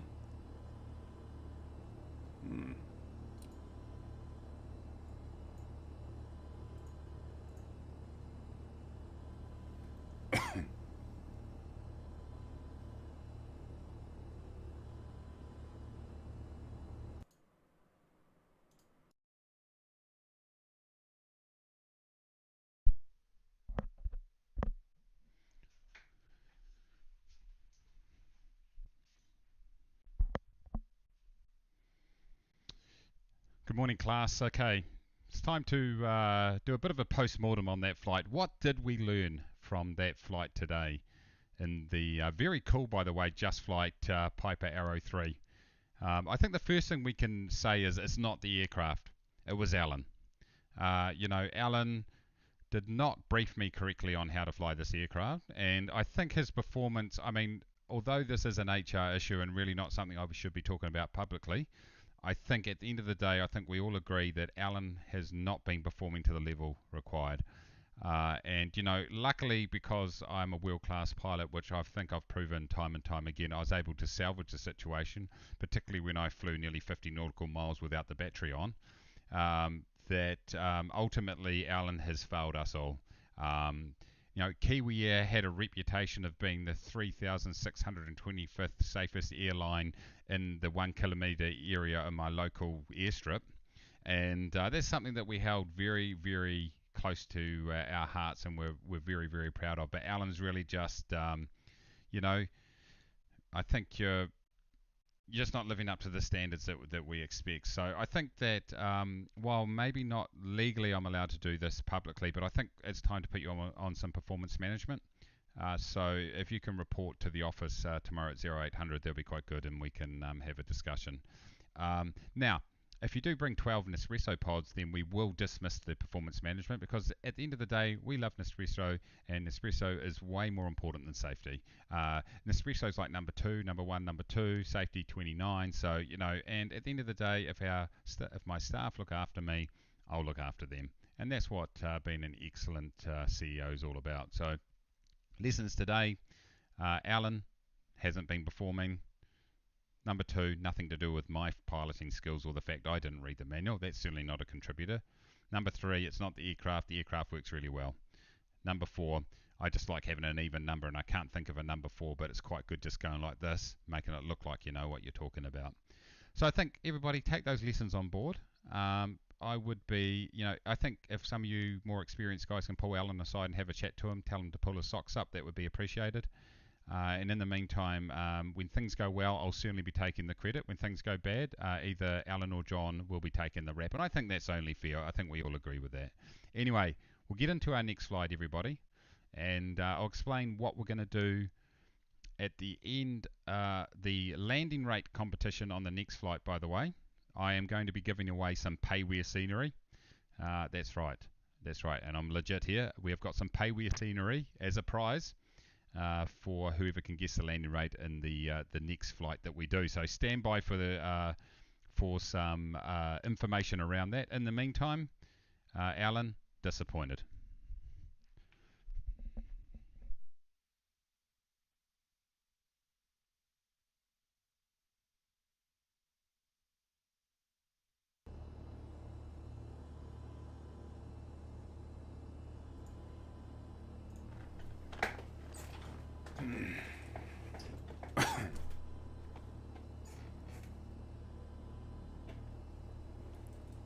Alan says, my missus already has me on performance management. I can't do both. She also has battery issues. I had to get her to today. No, I don't care for the remote, mate. I have all the scenery for Kodak Island. Going to do the X-Cub with floats. Okay, let's see. Okay, here goes the route. Let's put this in here, or route if you're American. PADQ to PA28. Okay, so that's Kodiak to Ashiok. Cool. Alright, let's go and do it. 73 nautical miles. Just Jeb, he knows the rules. He's getting into it. Let's go main menu here, boys. Continue. Let's throw this in here. Then I'm going to go and get an updated Nespresso because at the end of the day, I need it. Okay, so, hey, good to see you again, by the way. Other Alan, the Alan that we like. Alan Trotter. Good to see you. We learned not to fly on Kiwi, yeah. Captain Jeeva said, the previous owner forgot to mention that part, that's why you got it so cheap. Ah, yeah. Dodgy students skip rents too, exactly. Encore. I'm not sure what that's about, but we love it. Hey, Paul, how you doing? Good to see you. I'll join you with the cry as well. I can do the cry.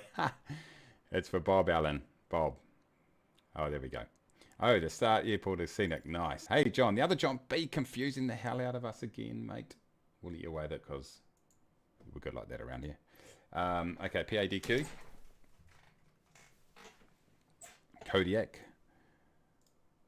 Let's go ahead and choose that. And let's go ahead and choose ramp. And let's go in here and go PAKH.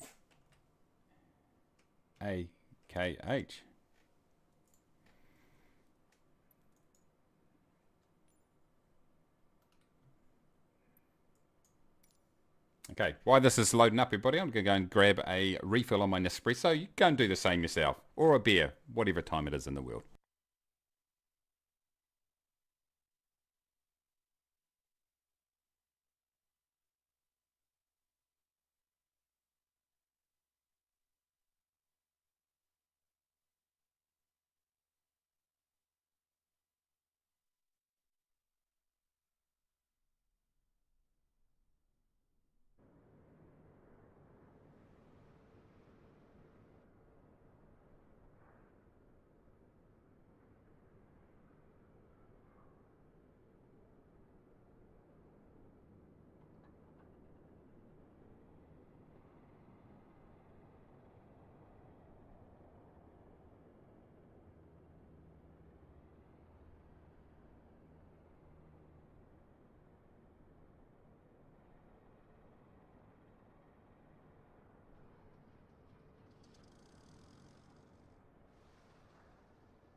I'm back. What did I miss? Beer. There we go. Beer is the go for some of you.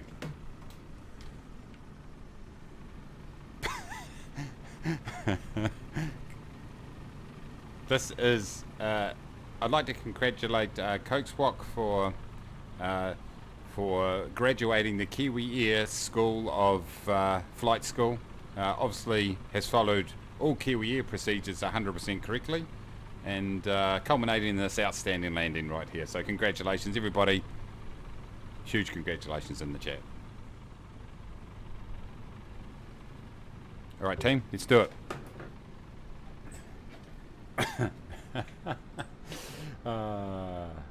Okay, so I've killed for less. Security value, failure.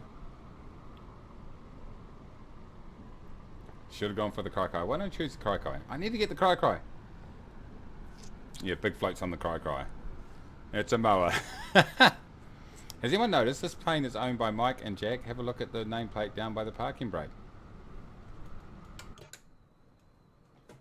Alright then.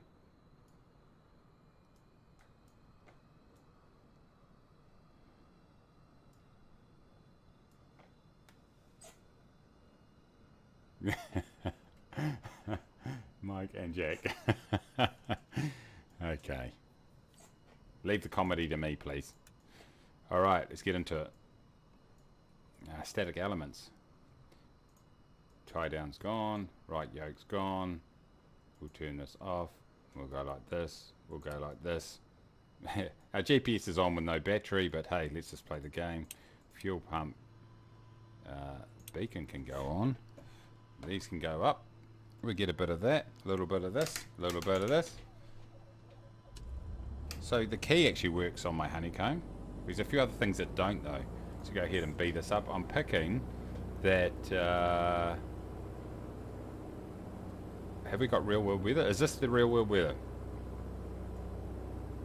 That is the question. So let's go ahead and... have we got a windsock here? Okay, yes. Very strong wind. Okay, like it. Okay.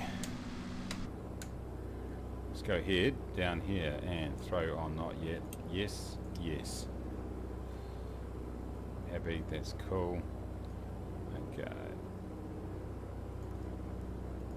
Oh, hold on. What's going on here? Why am I... okay, right. Oh, good. Alright, let's go and taxi. I'll go and get rid of this. Hold on. There we go. I definitely like it without the... yeah, got to manually do everything. That's no problem.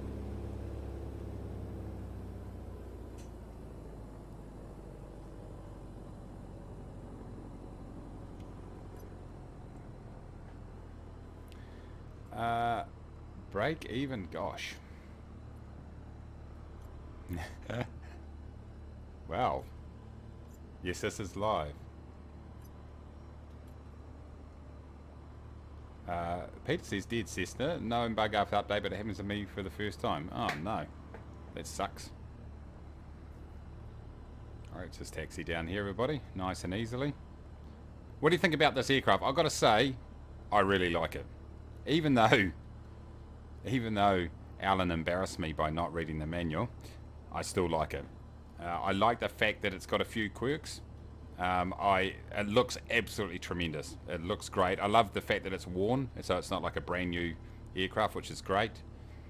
And I just like the little features, like the iPad and stuff like that. That's really cool. If you're into that, that's cool. You can turn it off. It's great. It still allows you to have the have GPS, all that sort of stuff. So that's cool.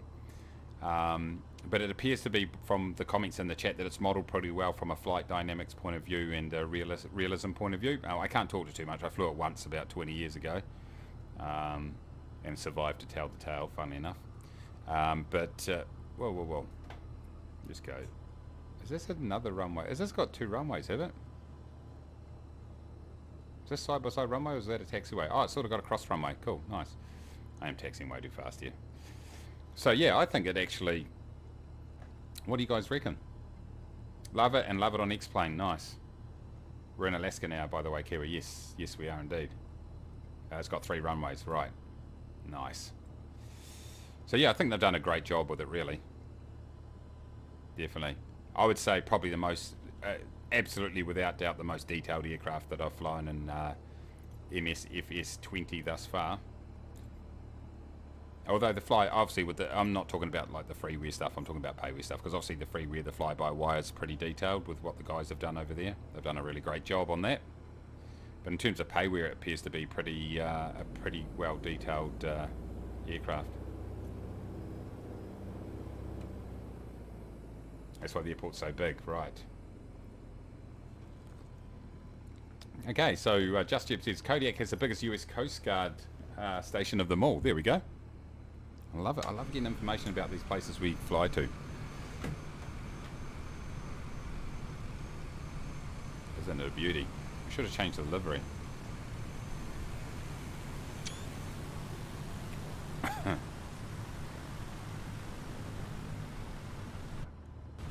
What I am going to do, everybody, is I do want to get my co-pilot because I like having...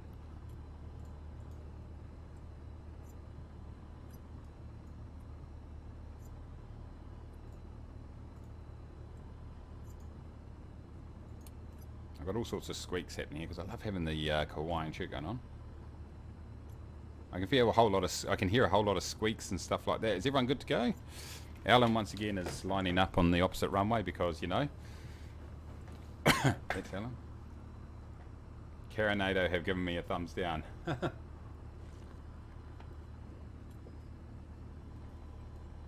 I'll talk.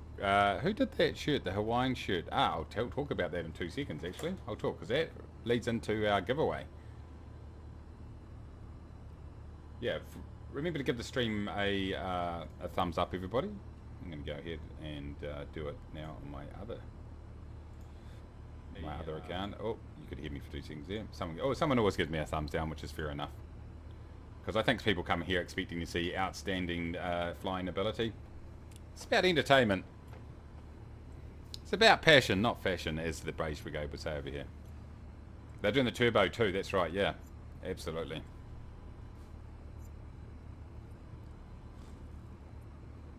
Alright, let's go, boys.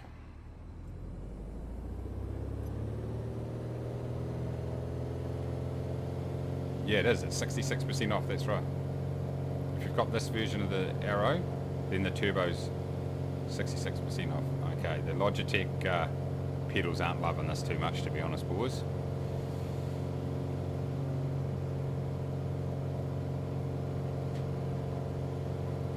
What's the cruise altitude on this flight, everybody?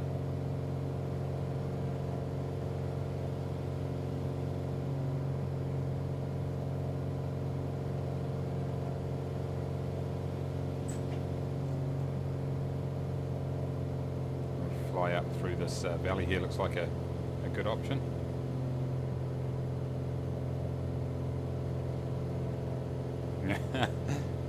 That's your thing, spawning on the wrong runway. Ha!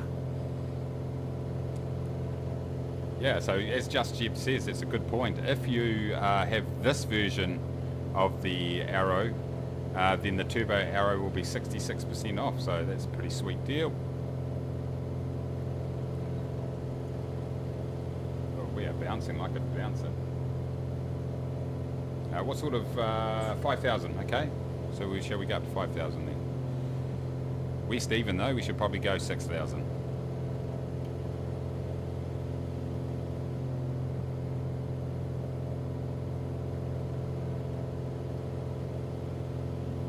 I appear to be missing a big electrical master switch. Ha! JV says, I sold my Caravan on EFS Economy and got myself a Falcon. Makes a 1415, so 1,415 nautical miles between my 2 FBOs, no problem at all. Oh, that is a decent distance. Oh, we're getting bounced around big time here, boys. Love it. Sean says, I can't wait to see the well-modelled twin turboprop for Microsoft Flight Simulator, like the Islander or Twitter. I think you mean the Twitter? Yeah. Nice. Oh, yeah, okay, that's one way of spelling it, I suppose. Yeah, definitely. Yeah, we could get the Twin Otter for sure. We can do valleys again if you want. I'm just going to go straight over the top this time, mate. enjoy a bit of the scenery this time. David says, I appear to have unmaintained version with 0 working instruments except the GNS 430. Okay. Okay, so let's put this heading bug on. Pretty happy with this here, so hold on, I'm not. Let's go like this. Let's get on track. And then, that's cool. Okay, then get the heading bug sorted. Oh, well, there. Boom. Boom. Heading right? I'm on heading right? I am indeed. Okay, good. Maintain heading. I like getting out. Oh, far out. There we go, landing gear. Just for a laugh, everybody. Let's put the landing gear up. Here we go, ladies and gentlemen. Thank you very much for joining the stream, by the way. A little bit rusty. When I say rusty, that would imply that I would not, that the performance is lower than expected because I hadn't done something for a while. But the end answer was I just had no idea what I was doing. So rust didn't come into it. It was fun though. And it's great to see everybody on the stream once again. It's flying along. We've got Ronald and John over there. Captain Safety landing in the middle of that large mountain range right there. But it is great to see you all along on the flight, everybody. Thank you so much for joining me. I hope you do enjoy the streams. I hope you, if you are new, hopefully you sort of got the gist of how we operate around here.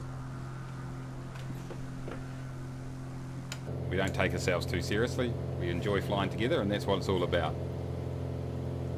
So if you are a little bit disappointed you're not seeing real world procedures, then sorry about that, because we don't know how to do those. Hate to say thanks, Just Jeb, my gear's down again. Thank you. I would have expected Alan to let me know, but he's disappointed me once again. Small icebergs in the water. Whiskey compass, that's my lot. Really? So how do we actually altitude hold in this thing? Can we do that? Autopilot.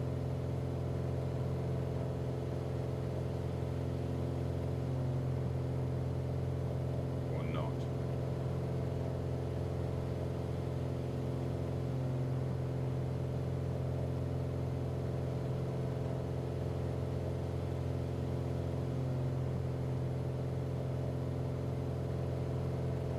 I don't think we can really, can we? Like, not in the sense of alt hold is to click the Piper logo. Yeah, okay, so does that actually work just like a normal altitude hold? So yeah, I know it's here, like altitude hold. Last time I did that though, the aircraft decided to pitch up and frickin' crash almost. But does that work just like a normal altitude hold? Can someone confirm? Yes, it works. Like it should. Great, thank you. Thank you. We'll use that soon. Oh, this is beautiful conditions right here. Has everyone seen what I'm seeing, or is this referred to not real world weather?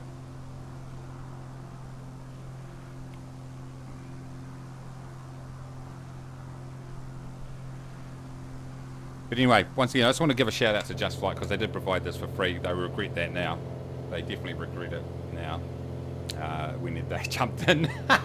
Well, they would have jumped in earlier and they're like, what the hell is going on here? But at the end of the day, that's how we roll around here.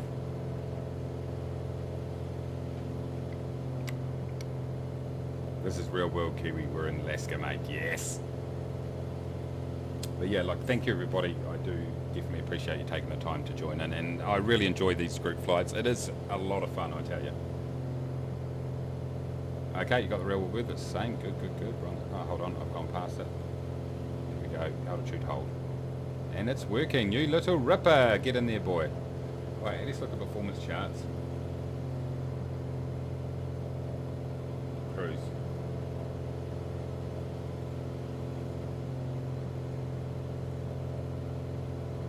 Okay, as the aircraft levels out and begins to accelerate, obtain 23 inches in the manifold.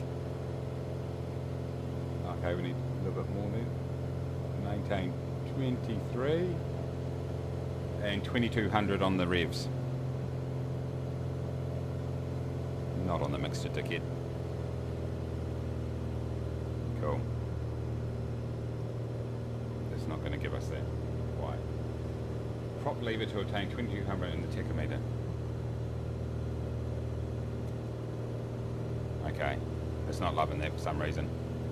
Let's just say that. Let's just go there. Where are we here? 73. I'm happy with that. Let's just thin this out.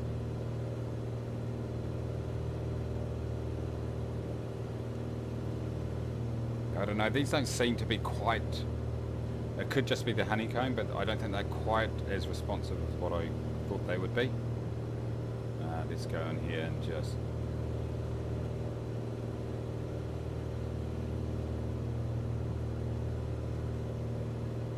that doesn't seem right, does it? Okay, it's fine though, let's just go with it, it's close enough. That's for the cruise. So the cruise says as you approach, okay, that's 4,000, okay. In real life it doesn't have an altitude hold mode, but it's been included for convenience. Thank you. Yeah, that definitely's got it back down to 2200 on theirs. So manifold at 22, that's what we've got. Yep, we're looking good. And why aren't we getting down to 2200 on the, what am I missing here, folks? So landing lights on just so people can see us.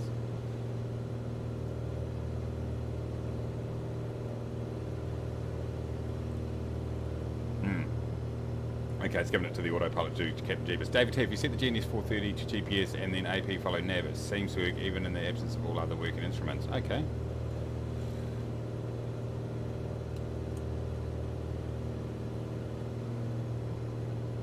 Nice, that's good, that makes it easy.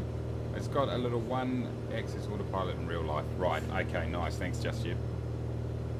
So this... I've got no legs! So yeah, for some reason I can't get this down. I think this might be honeycomb related, to be fair. Well, actually, let's see if this makes a difference if I manually do it. No, it's just... I want it to be around 70. It seems like a good number. So let's just go with that, guys. I don't think it's a major issue. How fast are we going across the ground? 140. Good, good, good, good. No problem with that. Okay, I like it. I like it. That's fine. It's fine. Alright team, this is a bit smoother than our previous one. Love being in Alaska. Okay, so I want to talk about... Oh look, see, now he's... Oh look, see? He is in our Kiwi Mace jacket, and then we get a bit closer and he's into our... Let's see, look. He keeps flicking between uniforms. Must be getting hot. He's got a Hawaiian shirt under his jacket. There he goes. Look at him. Why don't you comb your hair, mate? He's going to cruise up here. Nice. Rough seas ahoy, matey. Maybe. Okay, so someone mentioned before, where did I get this shirt? Well, that sort of leads into my little giveaway that I'm going to be doing. Now, I'm going to be giving away 2 scenery packages for Australia. Now, it doesn't really make sense, we're not there right now. I'll go and show you after this flight, I'll show you the scenery packages so you can see them. But at the end of this flight, someone's going to win it. And it's done by the guys over at NZA Simulations. And for those of you that have gone onto flightsim.to and downloaded a whole lot of Australian and New Zealand airports, you already know about them. They've done a really good job on a bunch of different freeware airports. And they're about to put together, well, they're about to release at the end of next week a couple of airports, Cambridge and Hobart. They're very close together, these airports. It's in Tasmania in Australia. It's that little island down the bottom of Australia.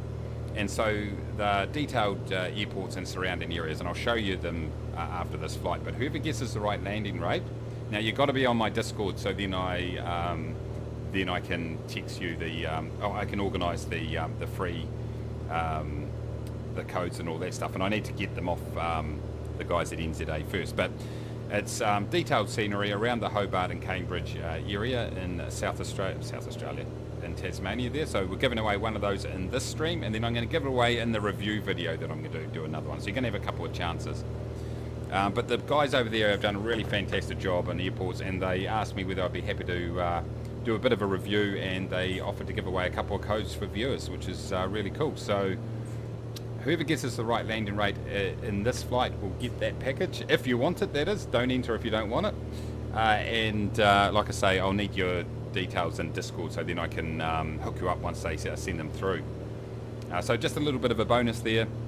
A couple of little pay-where scenery airports, and they're very, very detailed. All the local businesses, a whole lot of static scenery on the airport itself. I'll show you it very, very soon.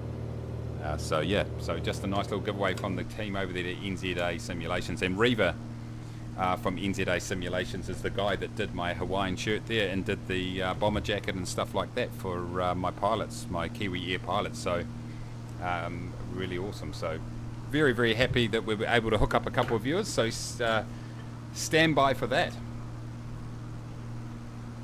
In other words, Tasmania is sniffing Victoria's ass. Something like that. It looks like the passengers pushed their cigarettes in the co-pilots here. Exactly. So yeah, cool. So we'll do that at the end of this particular flight. So it's all happening at the moment.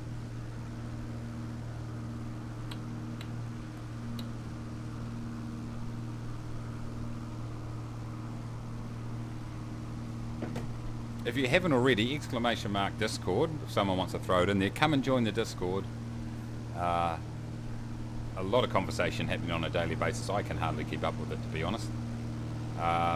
There's a lot of good conversation, and a couple of our guys are doing some scenery. We've got new NZKW, which is our Kiwi airfield. You can download there. We've got some custom scenery for the livery, for the Cessna 172 by John, and the Cessna 208. So if you check out my latest video that I posted yesterday, you can get some details around how you can get your own custom livery. John can hook you up with that, so check that out. So yeah, a lot going on at the moment, all this stuff happening, but all good. Here goes the Discord details right there. Go ahead and jump on there and come and say hello. Everyone's friendly. Once Alan's had his pills, he's friendly too.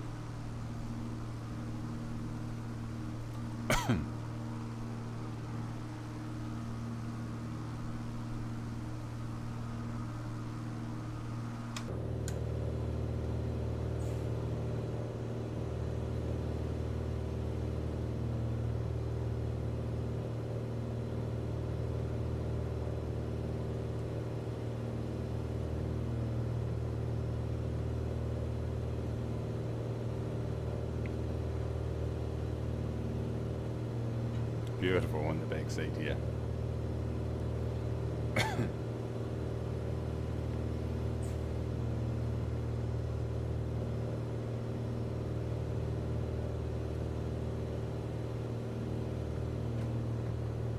Excuse me.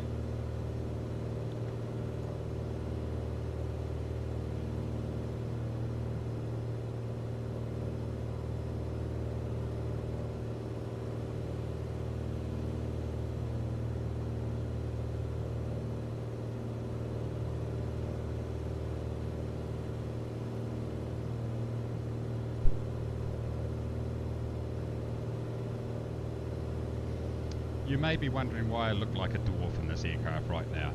Well, you're just going to have to put up with it. This is how it works. It's all about perspective, and the drugs that we gave you when you took off mean that everything's out of perspective here for this safety briefing. But welcome to the Just Flight Piper Aero 3. I hope you're enjoying your seating back here in the budget space of the aircraft. Those of you that are up in the hat rack, I hope that is as comfortable as it can be. So our usual whiskey supply has run out, so we've actually got peach snaps that we're going to be handing out to the passengers. We do have a required intravenous drip that you must put into your arm, and that's to put some peach snaps straight in there. It's going to mix well with the tablets that we gave you before we took off. But as you can see here, a fantastic aircraft right here, but don't worry, we'll get it into Kiwi Air ship shape very, very soon. So you could help us out by reaching under your seat, grabbing the safety equipment and throwing it out the window. That would be most appreciated if you could do that. Thank you very much. Also, you may find that you just pass out from time to time in the flight. Let's be honest, it's for your own good. But my co-pilot right here, who needs a haircut, there, that looked completely realistic too, by the way. This is his first ever flight. Not his first flight as a qualified pilot, just his first flight full stop.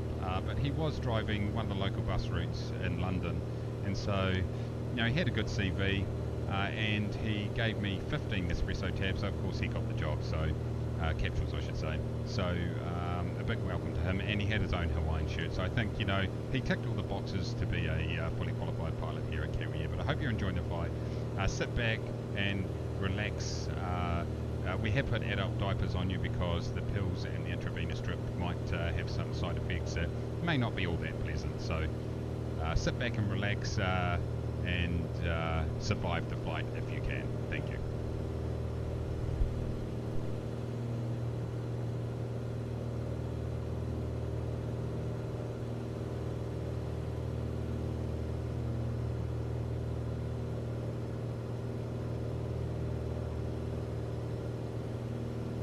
Bloody idiot.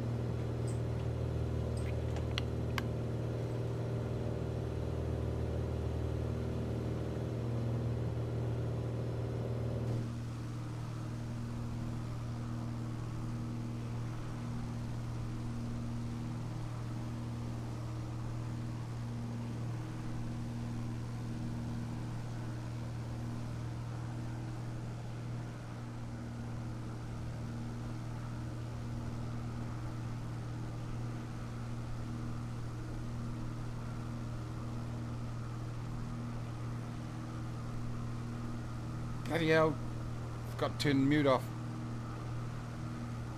I really got to get a push button system, so then, because I got to adjust it manually, and it's just, Alan, your fault.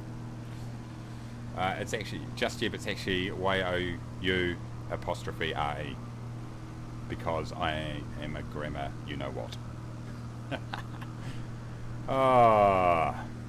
Anyway, buddy.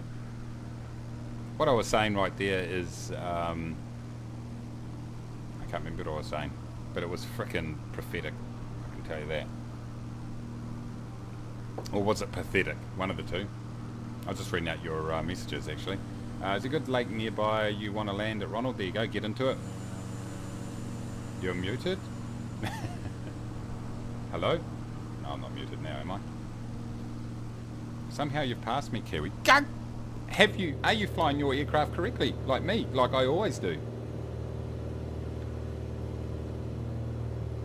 Don't go and research that comment, by the way.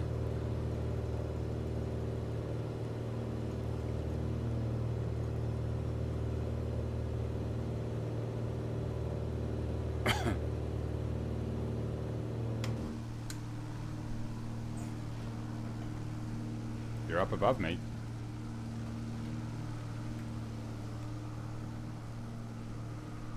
I can't go, that we won't do that because there we go. Oh, good. You can write unmute mic on your yoke if you send me the texture. The only problem is that I tend not to fly with my yoke. I won't help. Oh shit. Yeah, good. Yeah, get into it, mate. It's good. It's a bloody good aircraft, actually. I've got to, honestly, it is. I mean, you guys can see for yourself. Make up your own mind.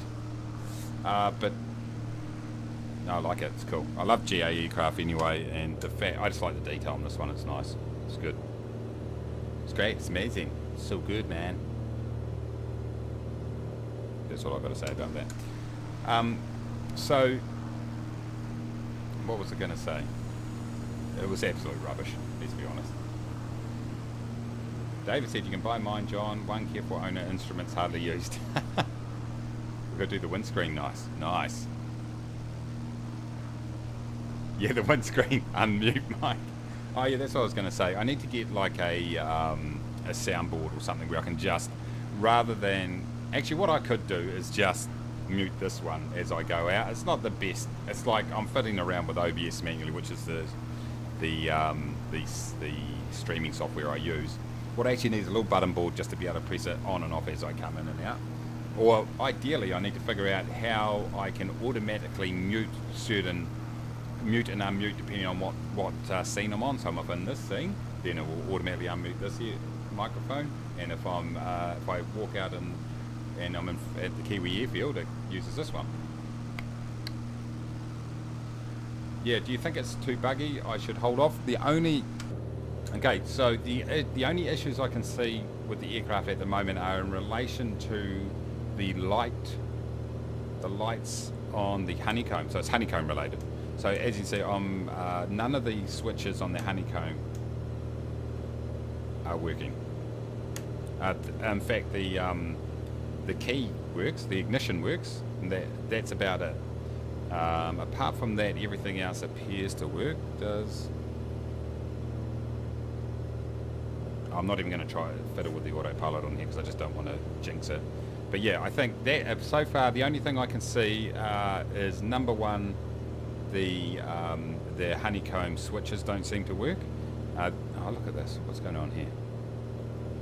Landing gears popped. That's kind of cool, eh? The only other thing is I find that my Logitech, and this could be hardware related, my Logitech pedals are extremely sensitive on the ground. It's sort of, you get to a certain point where you'll get your rudders, got a nice curve, and then it suddenly bounces over a cliff and it gets ultra sensitive. So I think it's like a exponential line that sort of goes quite linear and then it goes like this or whatever. Now that could just be my settings, and it could be related to the latest update. I'm not too sure. I have to fly a different aircraft.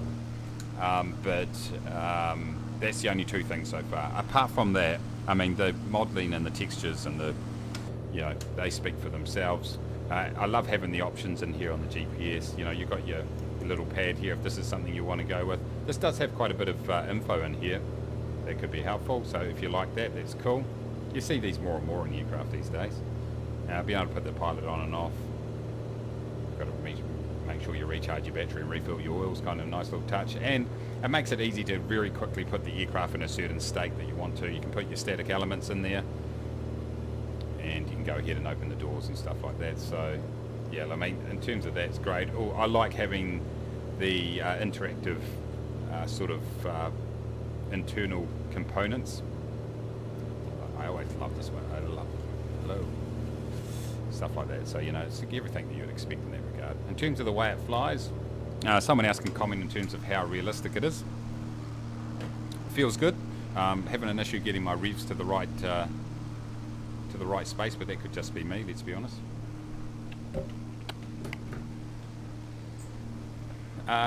Philip says, "Hi. Assuming you have the latest update installed, does just one click of the heading bug give you one set or 10 degrees?" I think I answered that before, but the answer is no. It's still 10. I do have the latest update. If you're talking about the latest Microsoft update, as you can see, one click is giving me 10s, not ones. So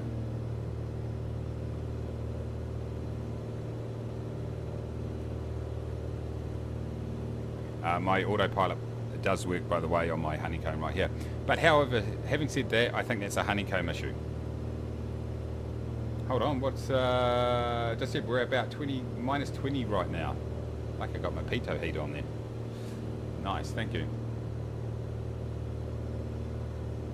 Buggy, realistic, I'm not sure what I've said, to be honest. It said security something on the iPad, maybe it's this secret immobilizer. Did I mention the GNS 530 doesn't pop out properly? I think I might have done. I don't know, that's the first time I think that bug's been noted. No. Yeah, it goes 10 degrees to answer your question, Philip. Yeah, 10, which is, but when I fly out of the aircraft, it goes 1. In the past, it has gone 1. I think it's like there's a funny little setting on it that, I don't know what you've got to have activated, but sometimes it will go 1, sometimes it will go 10. But I think that's a honeycomb issue, right? Maybe create a custom honeycomb profile if you can do that for the Piper. Yeah, you can definitely do that, but you would need to go into your settings and select it. So at the moment, the profile I've got for this is like a complex single engine, so something that's got, the RPM lever in it, as opposed to like your normal just throttle and mixture. Far out, we are getting thrown around here, team. So you could actually go and do a Piper one, and then that way you could map the what were we saying before was not mapped correctly? Something was, right? Something was mapped to something that was different. So you could go in there and map whatever you wanted to, whatever you wanted to, basically. Yeah, you could do, but yeah, to answer your question, John, you could absolutely do that. Peter says, I had to reboot because of the sim crashing, missed the info on the giveaway, so just shortly repeat, please. Yeah, no problem at all. So the giveaway is the team at NZA Simulations who designed this, my Hawaiian shirt. They've done a whole lot of freeware in Australia and New Zealand airports. They've given me a couple of copies, well, they're going to be, so they'll come in the next few days in terms of codes, for their upcoming release of the Hobart and Cambridge airports, detailed airports. I'll show you around them in a minute, everybody. I will do a proper review video on it during the week so people can check it out. But anyone who's used any of their airports knows that they do a bloody good job. So they've put a whole lot of freeware out there, and now they're just sort of transitioning into putting some payware out there for those that are interested in. And so they've hooked me up with a couple of copies. So whoever guesses the closest landing rate will win a copy of that. I think I'm getting the codes later in the week, by the way, so let me just throw that out there that I'm probably going to get them closer to the time of release. I don't have them yet, but they have. They definitely given me some. So that's what's happening there. And so yeah, you got to be on Discord, on my Discord though, so I can easily get a hold of you.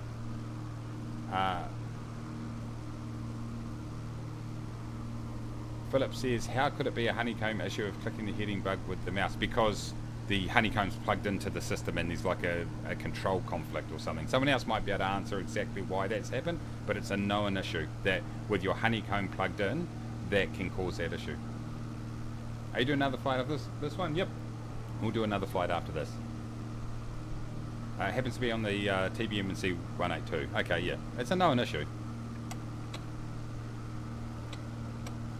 Plane Crazy says do only 10-degree increments. Okay. Yeah, no worries, Philip. All good. I notice when I don't have this plugged in that I can do ones, but so yeah, it's a fairly well-known issue. Mahu, how you doing? John says the MFS have deleted my custom Air co-pilot uniform. Keep forgetting to put it back in, and now I'm set. Keep forgetting to put it back, and now I'm set next to some sort of wannabe professional. I'm sitting next to, sit next to, sit next to, sat next to. I think that's in a British term, isn't it? I'm sat next to somebody.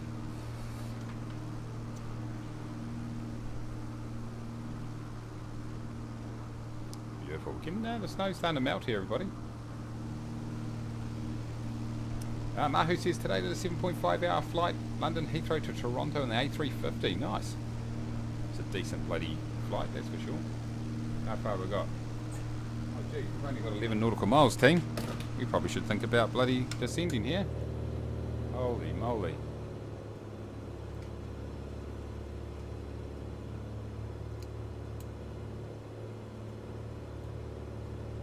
Okay, we're going to have to figure out. Too busy yapping, not enough bloody concentrating here. Put your landing rates in now, everybody. PA28, right?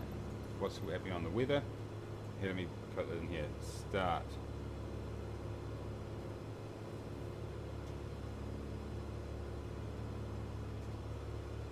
Landing rates in now. What are we? What did I say it was? 340. What's our heading right now? So okay, so we can go down one and then come back into the runway depending on which way it is. I didn't catch it. What it say? Yeah, put your landing rates in now. Your chance to win some Tasmanian scenery from NZA Simulations. Start. So I'll give you a few minutes to do that, everybody. Get it in, and once I put stop in there, the competition stops. Just one landing rate in there. Whoever's the closest will win the scenery. What did the frickin' ATIS say? I wasn't watching. 160 was it? No, 340, right? 340. So, yeah, we'll be going downwind and then turning. 8.3 away. That's cool. We've got plenty of time to descend here, everybody.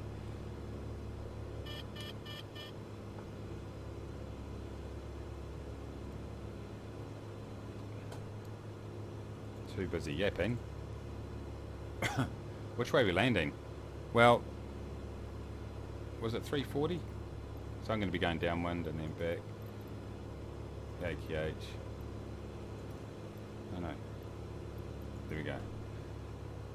I think it said 340, didn't it?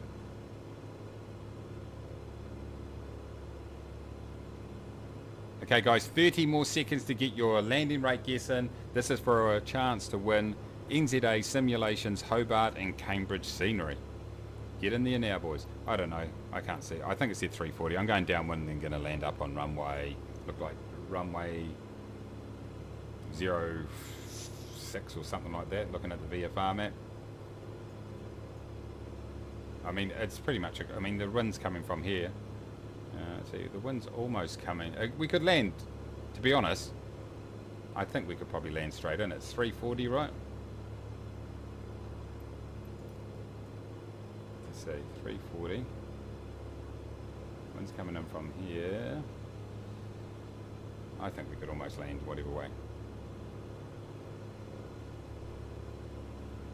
Okay, 30 more seconds, everybody. 30 more seconds. You must be on our Discord so I can contact you. It's the other rule. Runway 22. Okay, landing straight in. Let's go for it.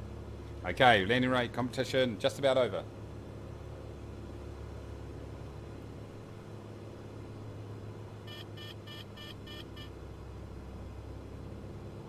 I'm going to have to adjust.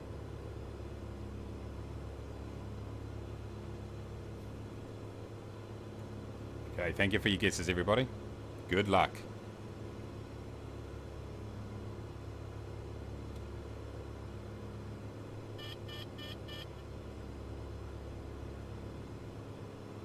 Doesn't like that idle throttle nonsense, does it?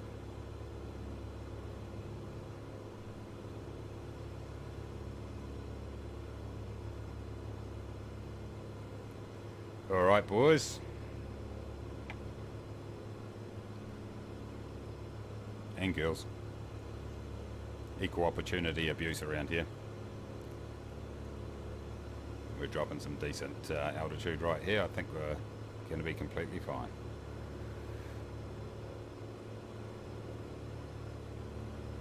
Oh yeah, I see it now. Runway is in sight. All right. Good luck, everybody. What are the run? We've got 321 by Ronald. Oh, we've got a big list right here. Make sure you're on our Discord, everybody.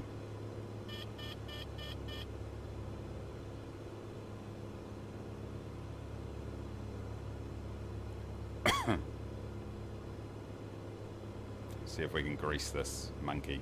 Does that make sense? I don't know. Is that a real term or not? Okay, landing straight in is not a problem. Let's do it. First notch is on. Landing gear down, second notch. I'm doing this all in unison right here.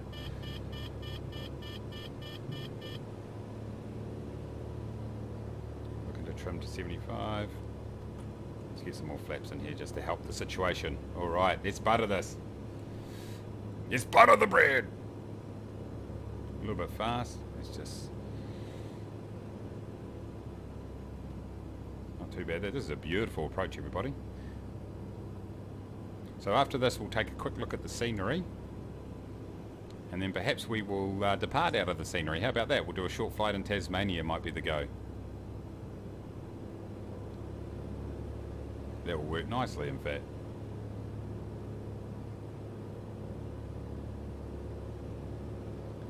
Alright, so the wind is coming out of the right crosswind, isn't it? So it's coming from 3... Yep, it's coming from our right-hand side. I'm not too sure how strong this wind is.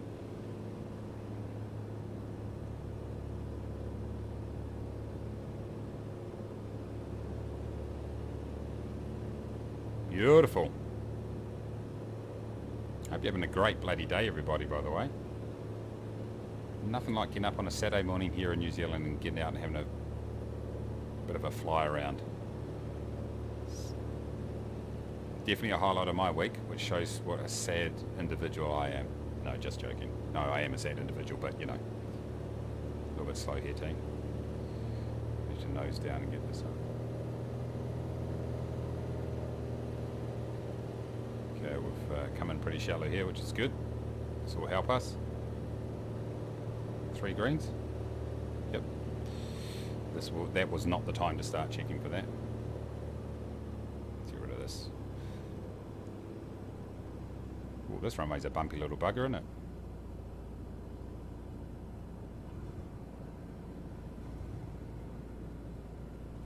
Whoa. Whoa. That torque. Slow down, mate. I didn't see I did not see the landing rate. Oh, the FB does show the winds, yeah.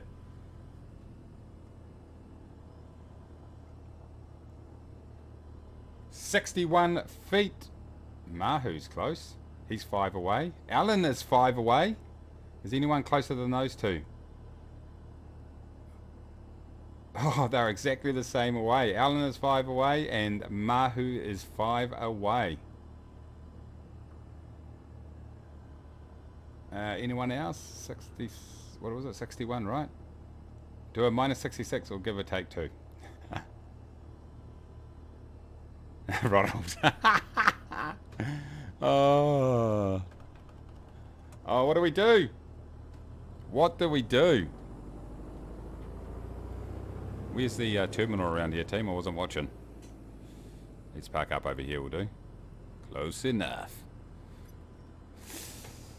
Oh, no. Where are we? Boom. Okay, I might have to do... Where are we? We're out here.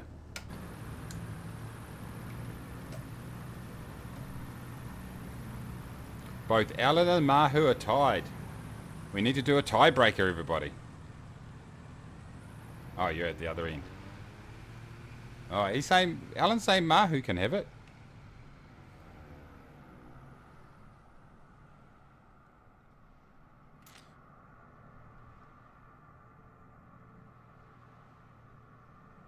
Maybe we should do a playoff. Okay.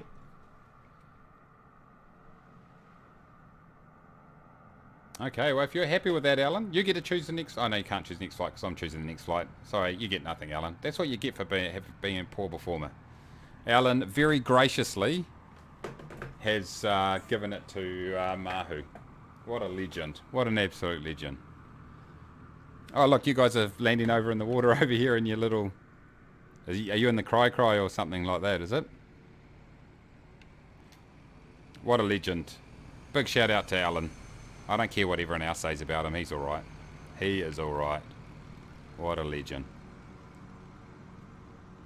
Congratulations, Mahu.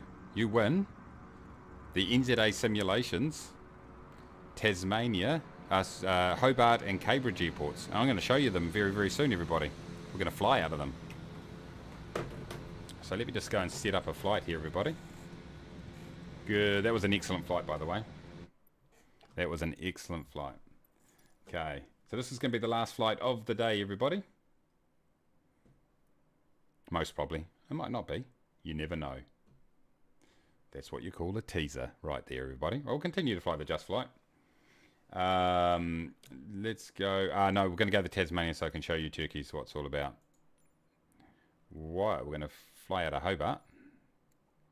Here we are down here. And there goes Cambridge right there. And this is Hobart. This is the area that's modelled. We're about to check it out. I'm going to start on a large ramp. And we're going to fly. Here goes Tasmania, by the way. You can't see it because it's under cloud. But this is the little island. There goes the south part of Australia right here. And here goes Tasmania, the island. So we'll go from Hobart, shall we? Never flown down here. Should we just let's just choose? Maybe we'll choose a little flight up here. Maybe. How far away is? How far? Set as arrival. How far is that?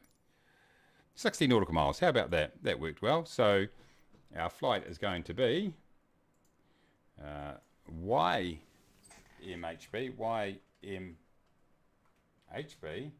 to YFRI. There we go. Friendly Beaches Airport. That's our flight right there, team. Go and jump in. We'll go and check out the scenery and then we'll do this little flight. Can't steer. Welcome, by the way, HBBN. Good to see you. Welcome to the stream. Those Tasmanian fishermen show. There we go. Somewhere completely different.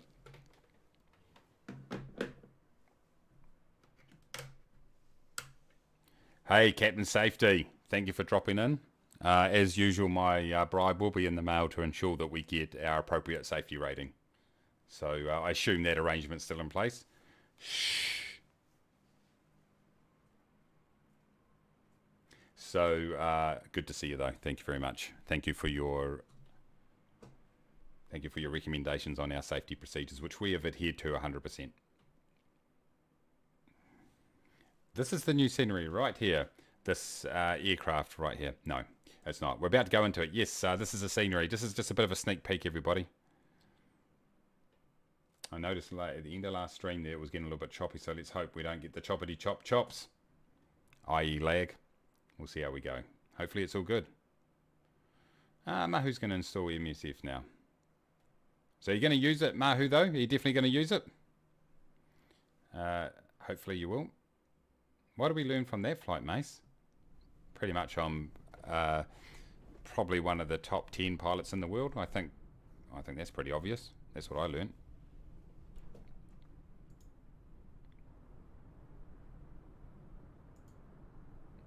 That may not be accurate, by the way. You're going to fly there every day? Okay. Let's jump out here, everybody. Quick look around here, and then we'll depart. As you can see already, we've got these... the chops are coming back, everybody. I thought it was coming. Let's just give it a few seconds just to settle down here. I knew that it was coming. What I might have to do is... Oh, here we go. It's coming back. Ah, jeez. Anyway, so this is the Hobart International Airport right here. It's got a decently sized runway here, and it's pretty much textured. Is it going to play the game at the moment? Hopefully it will. Okay, we're starting to get back to reality. So we've got the Qantas. Oh, look at this. Look how slow that is. Okay, so as you can see, we've got everything modeled. I'm not going to go into too much detail here because I'm going to do a video on this during the week, everybody. But you've got the terminals all text. Oh, okay, great. The game has finally caught up with us. We've got the Qantas link right here. Looks like a 727 or something like that. Okay, nice. Now we're feeling good. We've got all the surrounding buildings, and if you go close into those buildings, you can see that the actual companies that do reside at this airport. John, I'm not too sure if there's another one tomorrow. I'll let you know. I'll throw out a notification. I'm thinking there might not be. 717, thanks, Mahu. What did I say? 727. I was so close yet so far away. So you got the parking all there, but I mean, essentially, if you go zoom right out, you can see that the entire surrounding area has been... I'm still getting choppity chops here, everybody. Apologies for that. You got the golf course over there, and a bunch of custom textures. One thing that happens is these little sky buses here, they actually, you'll see them driving around here. This one here, he'll actually stop here, drop off passengers, and then he'll drive around, so that's kind of cool. You can jump inside. I'll let everyone, like I say in my video, I'll look at this in depth, so this is a very quick overview, but I like this. It's called Proline, their payware series, by the way. Whoops. And it's got a little radar there on the computer screen and flight weather information. So this is Hobart right here, and then the Cambridge scenery is actually over here. This is a very, very quick review, everybody, but you get the picture. There's heaps of stuff to go and check out. This is the Cambridge airport right here. Look at this. Oh, I love that. That's cool, isn't it? I'm going to take a screenshot right there, team. That is so cool. And so this has got quite a few buildings that you can check out. Let us say, I spy. Go Pies! Go Pies. Is that in the Magpies, maybe? Football team? So you got like a couple of cross runways and a horizontal runway, or a parallel runway right there. We zoom down here. You get the idea. They've got a bunch... Oh, here goes our float planes, by the way, everybody. They've got a bunch of static aircraft that are around the place, including the entire BN2 Islander, by the way. And the other thing that this software package, this scenery package comes with, which I will mention when I do a proper review on it, is that it comes with custom liveries for the Cessna 172. This Par Avion is one of them. So it's a wilderness tour. It actually comes with a livery. You can fly out of here. So you can actually park right there, fly with the correct livery in the local area. So I kind of thought that was a cool little touch. Okay, we've got the windsock there, which is actually a yellow windsock. Nice. Anyway, you get the picture, everybody. There you are on the opposite end. Ha! I love this little lagoon here. Look at this. Doesn't that look cool? So essentially, it's completely reworked both of these airports, and all the surrounding businesses here are all legitimate businesses. Thousands of different textures have been placed, so you get the picture. Those of you that have downloaded their freeware stuff know how good it is, so get into it if that's the sort of thing that you're into. But like I say, I'll do a proper video during the week. Here we go. Nice work, NZA. Qantas Link has them. There it goes. All right, okay. Let's remove the static elements. And big shout out to NZA for providing the free copies for their winners. So Mahu, can you flick me a message in Discord, Mahu, just reminding me, and I'll hook you up once it comes out later this week.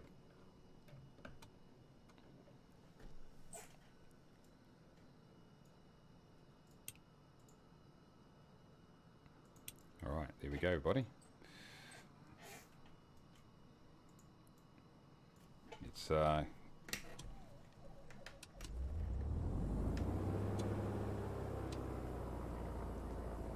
we've got a start. Okay, I'm not too sure what sort of I think we're looking pretty good here. East odd. I think 5,000 feet is going to be the cruise altitude for me today on this one.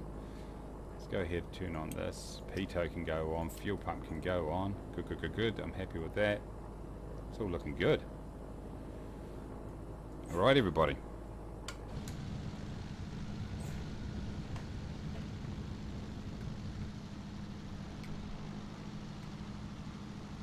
Okay, what's the weather doing here, team? I didn't look at the did not look at the windsock. Let's check out the weather. Resume. That's not where we want to be. Okay, ATIS says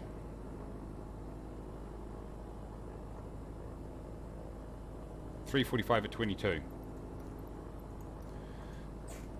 So one thing I've noticed is the live weather is working flight on flight. Right, so 3:45, so you've got to turn left here. So that seems to be fixed in the sim.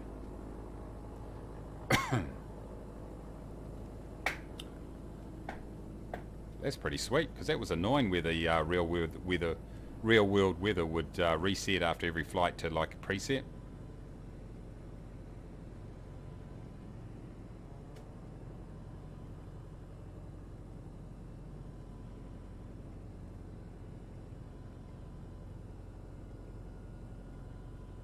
You are on the opposite end, Peter. Ha! Live weather is clear and blue for me since the second flight. Ah, okay. I'd just like to report that that bug hasn't been fixed for some people. I don't know why it's working for me then, it's weird.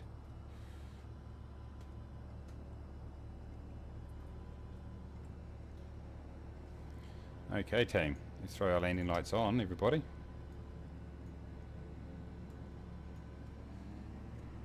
YouTube is not receiving enough videos for smooth streaming, therefore... Why not? Stream status is poor apparently, according to this. What's happening here? No, everything's fine at my end. I'm not too sure what's happening.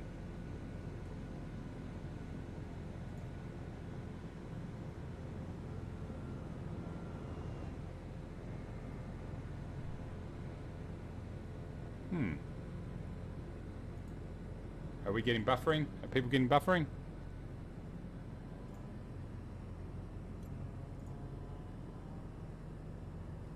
It's looking okay. It doesn't appear to be getting buffering. So I'm not too sure what's going on there, boys. How about I aviate? Just for a laugh.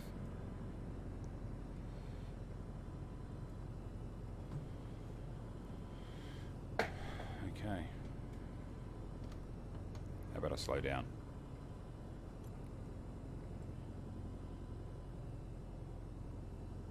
Mahu says Qantas Link has A320s, Boeing 717 Fokker, F100 Bombardiers, Q400, 300, and Q200s even. It's got all the Qs. Time for Arsenal Caravan livery. Big game on Sunday. What is it, to avoid relegation? Actually, I need to talk to John about hooking me up with a Portsmouth livery. Alright boys, let's go.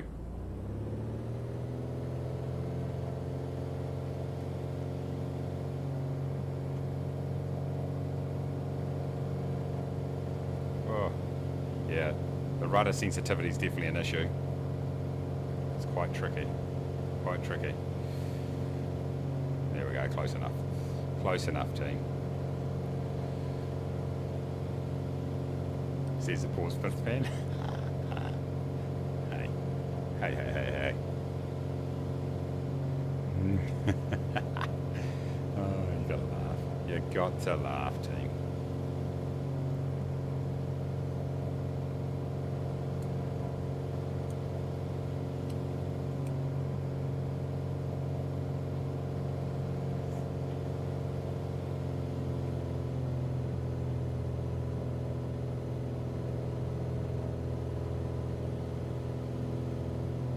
Send me a DM. Thank you, mate. Well done. Congratulations. Actually, I might just, if this cloud layer is above, below 5,000 feet, I might just cruise below the cloud layer. I'm not too sure on the clearance on this flight.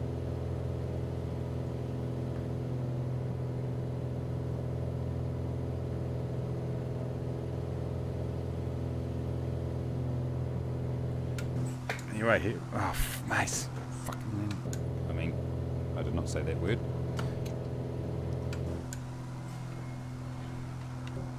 Remember the landing gear. Get landing gear.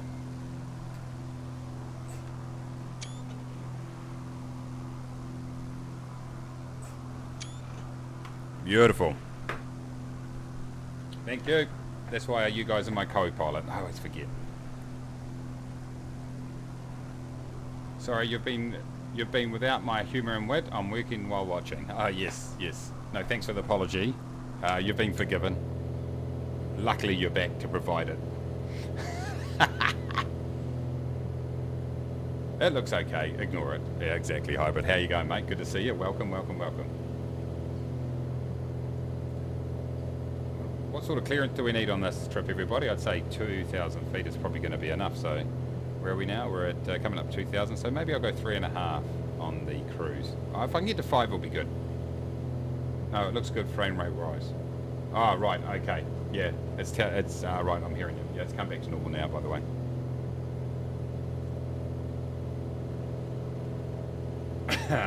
So, for those of you that haven't been in Discord, I'm actually in the process of getting the channel rebranded. Would you believe? Just thought it's something that I'd like to get done.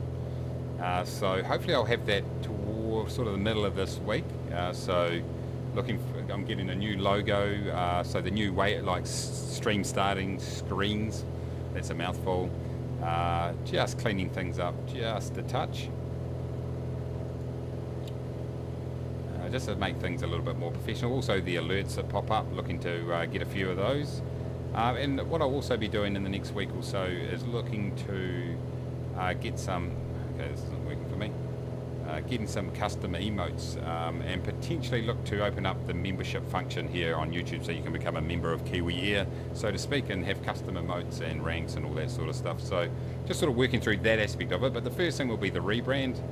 So I'm pretty excited about that. So I'm looking forward to seeing what the developer that I've engaged is going to put together. So yeah, keep your eyes out. Should be good, hopefully.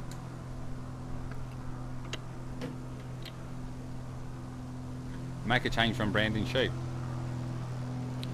That is correct, Alan. That is correct. That or doing other stuff with sheep, which is I'm doing 3,500 feet for cruise now, everybody, by the way. Just because, you know, because I'm fickle. Okay, let's get this down to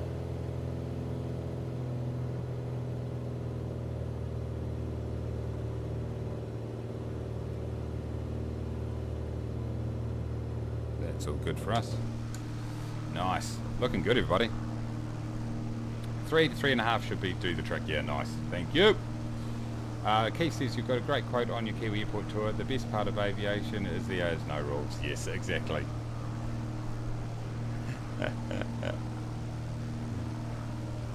So then John B has to do a new Kiwi. No. So the branding will not be in line with, will not be entirely in line with Kiwi Air specifically. It's more for the Kiwi Mace channel branding. So there will be definitely part of it will definitely be Kiwi Air related. Maybe there might be a Hawaiian shirt involved there. Who knows? But it will be a little slicker than what Kiwi Air usually produces. Let's put it that way. Slightly slicker, just to give it a bit of boost, because they haven't updated the channel graphics for a long time. And just look to sort of working on the black, yellow, and incorporating a little bit of white and silver sort of branding into the actual look and feel of like the webcam box that I've got here. Also the starting screens, ending screens, all that sort of stuff, and also the what was I going to say? The alerts that come up and stuff like that. More crashes after the rebrand, hopefully. Just Jeff says, here at Kiwi Air, we've decided to rebrand so we can have a new reputation. That's it. We're looking to hide the issues of the past. No, we'd never do that. Kiwi Air is a unique airline for sure.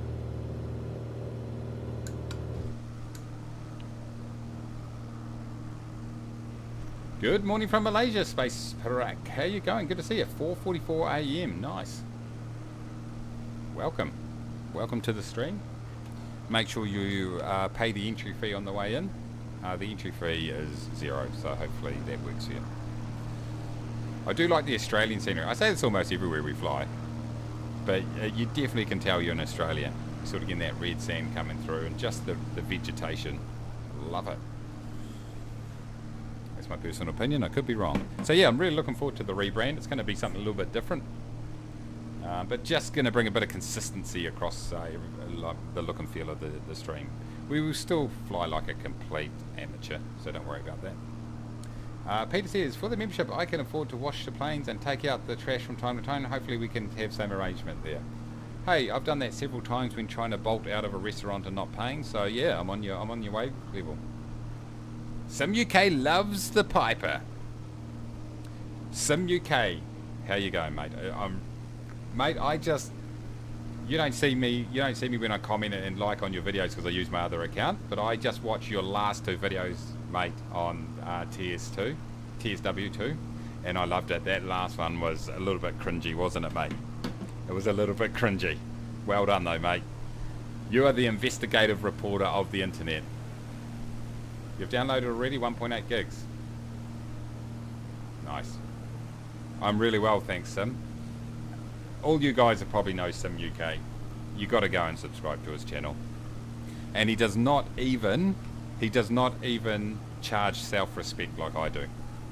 Remember, on my channel, all it costs is a little bit of self-respect to subscribe. Over at Sim's, it costs no self-respect.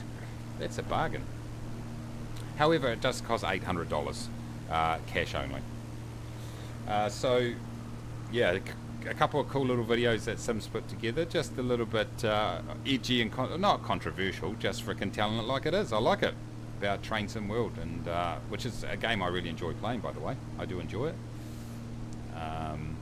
But it can be a game that if you don't like money, then it suits you. So go and check that out. Go and check his stuff out. I see you're getting some bloody some good traction with Flight Sim and stuff like that at the moment, Sim I see, so that's awesome. Peter says, jokes aside, if you monetize, I'd cancel some other guys and support YouTube and for the dollars here. Not much, but no, honestly, guys, the only reason I'm doing it is because a few people asked me to, and at the end of the day, you would not need to do it. I would rather that you keep your money and use it to support the developers, the add-ons, help yourself. You know, just buy yourself some add-ons. Keep hold of your own money. You know, that's what I would say. So, you know, I just enjoy you guys jumping on and flying along. Like, if you do want to do it, that's completely fine, and that's awesome too. Any money that does come in goes directly into buying these toys here that I'm using right now, so that's really awesome. But I just want you guys to know that I'd rather that you just hold on to your money and use it to buy your own add-ons and stuff like that. I'll even put food on the table. But if you decide to get a membership with Kiwi Air instead of buying food, I think that's a good decision. I support that decision. B King, how you doing? Hey, thanks, mate. Good to see you. Alan says, if you charge $5 NZ a month, then UK money, you'd owe me $3 a month. A quick calculation means I'll actually, I think you've actually undersold it there, but so I'll take that deal right now. A few people are in Piper's Tonight Sim. Some people are, some people aren't. So it's, yeah, just fly whatever you want basically. But yeah, there's a few guys who do have the Pipers. So if you watch the first half an hour of this flight sim, it's good for a laugh. I took my usual approach was the manual is not required to fly this aircraft. So the lesson of that was, number one, Alan forgot to read the manual and tell me what to do, so we've all decided to blame him, which I think is totally appropriate. But you do need the manual, just to understand a few of the components on this aircraft, which is something I really like about this aircraft, because it's not just you can't just jump in it and fly, like for example use the autopilot without knowing what you're doing and a few of the other functions, and I think that's a sort of depth that the third-party developers are going to bring to this sim. And that's as much seriousness as you're going to get out of me for at least an hour, everybody. But they really have done a really fantastic job. And I do enjoy the complexity. Because even with the simple aircraft I look terrible. So these things make me look ultra terrible, and it's very entertaining for you guys. Peter's flying the cheap Bonanza. Alan says, I watch AtSim UK and literally never hit like. I'll go and like spam him, but I can't believe you don't hit like, Alan. You are personally abusing him by not hitting the like button. You guys live close. You go and punch him in the face. Have I tested? No, I have not reviewed it yet. I'm going to. This is literally this is the third flight I've done today.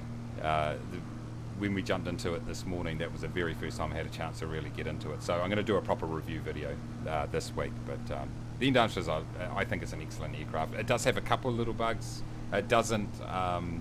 For example, at the moment, and Just Flight have mentioned this, they were actually on the channel earlier today, the honeycomb doesn't quite integrate properly, like for example the light switches aren't working and a few issues like that. Also I find that the rudder is really quite ultra sensitive, and now that could just be realistic, I don't think it quite is, where it sort of, you get a linear sort of feel and then suddenly it drops off a cliff and the sensitivity goes through the roof. So that might just need a little bit of tweaking, and it might be my hardware too. So those are the couple of issues. Also, the aircraft doesn't automatically put up the landing gear, and an idiot pilot like me just frickin' flies around with the landing gear down. But to be fair, that's not a Just Flight issue, that's me being an idiot. But they should cater for idiots like me. Although if they did, then they wouldn't let me even fly the aircraft. So it's, you know, it's a balancing act. Many thank yous. Alan says, I invite him to my castle for a joust once the Queen has gone to bed. The royal family. They are highly regarded around the world, there's no doubt about it. They certainly aren't viewed as a waste of time over here, that's for sure, if that's what you're thinking. What do you mean? No, they're great. If we didn't have them, we wouldn't have The Crown on Netflix, and let's be honest, that would be a disaster.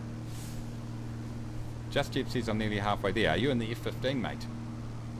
Right, this time I'm gonna watch out as we actually approach the airport, so then I don't overfly it like last time. It's good to have a weathered aircraft, although you can argue that obviously the Kiwi Air ones are weathered. Let's go with that. It's certainly not neglected. Hurricane NZL, good to see you, mate. Just Jeb says, I'm in the Piper Arrow, mate. Chris, how you going? Good to see you. Another one of the Kiwi Air development team. We pay our Kiwi Air developers a huge salary. It's massive. Very sought after position. Alan says, I'll ask Prince Andrew along for next week's stream, but he only flies planes under 16 years old. I have no idea what you're talking about, Alan. I have no idea what you're talking about.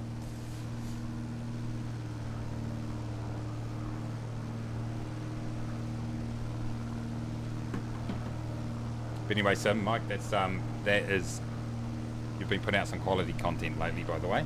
Not that you didn't beforehand, but I have been enjoying it. So you seen your watch time increase? That's me sitting there on the couch at 1 o'clock this morning because I couldn't sleep watching your videos. and then I could sleep. So hold on, this isn't helping me giving you praise. No, but seriously, actually didn't watch it last night, I watched it during the day. Sim says, I just wrestled my daughter into bed. Last thing I heard was you are going to review the Piper soon or something. Right. Oh, you just missed everything I said, Sim. Yeah, I'll do a proper review on it. This stream is the first flight that we've done with it. So, yeah, the couple of the two bugs that I do know about is the honeycomb yoke light switches don't work with it. And also I find that the rudder pedals are quite sensitive with it. There's the only two complaints I have. Apart from that, it's all good. Hurricane. Ah, yeah, good to see you. I saw you there flying behind us there. No one does. No. Good, won't be flying this morning. Just called out of bed to get ready for work. Okay, mate. Good on ya. Get in there. He knows where to pick up a good pizza from, though. I have no idea what you're talking about. Flew over Lonsdale at 2,000 feet, says Les, and was like skipping stones on the lake. Yikes. Oh, okay, yeah. Yeah, I've noticed a little bit of lag issues. I mentioned it in my video I did yesterday. That published yesterday, by the way. That I just found the new update did cause a little bit of lag that previously wasn't there. Yeah, don't watch the first hour, Sim. It's not pretty. I don't know if you picked my comment before where we decided that we were going to take we don't need to read the manual to fly this aircraft properly approach.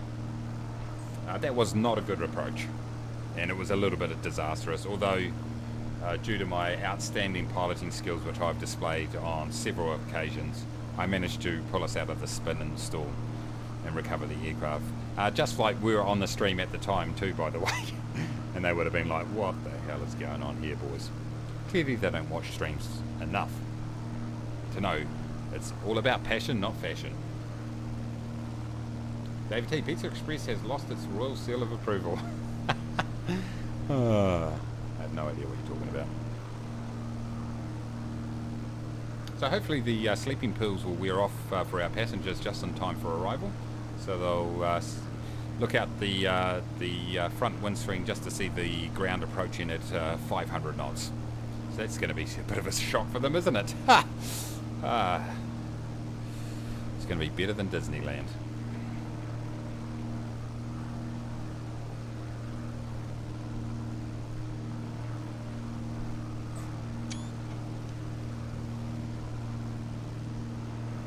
Oh yeah, deliberate spin and stall. I think anyone who watches the video will totally, or watches back the stream, will totally see that it was highly deliberate on my part and not incompetence, if that's what you're thinking. They obviously don't suck up enough. Torsten says, in school we learned that people from Tasmania have 6 toes. Is that really so? There is a bit of a joke that they might be inbred. There's a little bit of a joke about that. I don't know. I've never been there, so I can't confirm. Getting waxed is better than Disneyland. Oh, jeez. You guys.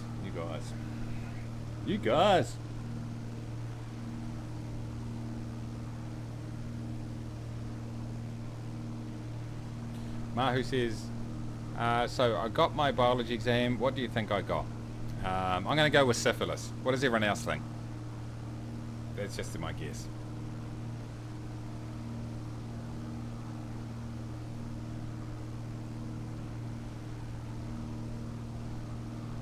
Take a guess, everybody. What's happening at our arrival airport, everybody? I don't think it's going to have an 8. Oh, jeez, what are you doing, mate? It's not going to have an 8 of any description.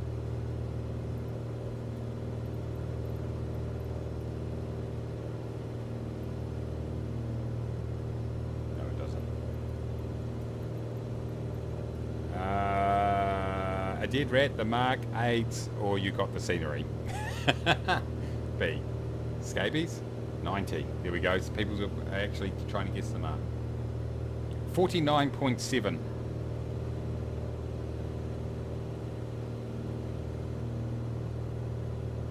Chris says, as an Aussie, I can confirm the Tasmania thing. By the way, I'm not from there.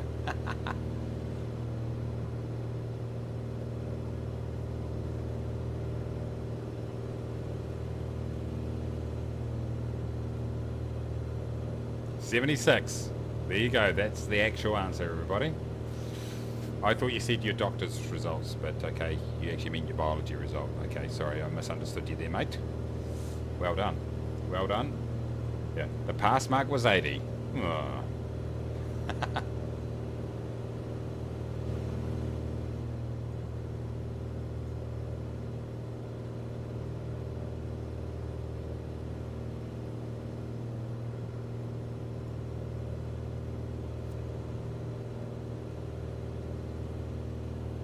Alright, we're not too far away here, ladies and gentlemen. We're just 15 nautical miles away from our destination. If you'd like to dispose of all your illegal drug paraphernalia now, that would be most appreciated. Sim says, my uncle is from Tasmania, always wears really wide shoes. I'm not sure if that proves anything.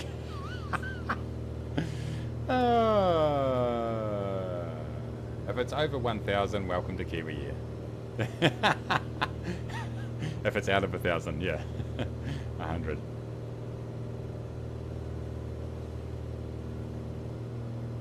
I was really interested, by the way, that they don't use object-orientated design. In other words, everything seems to be individually or basically, essentially, a lack of common code, for the want of a better term.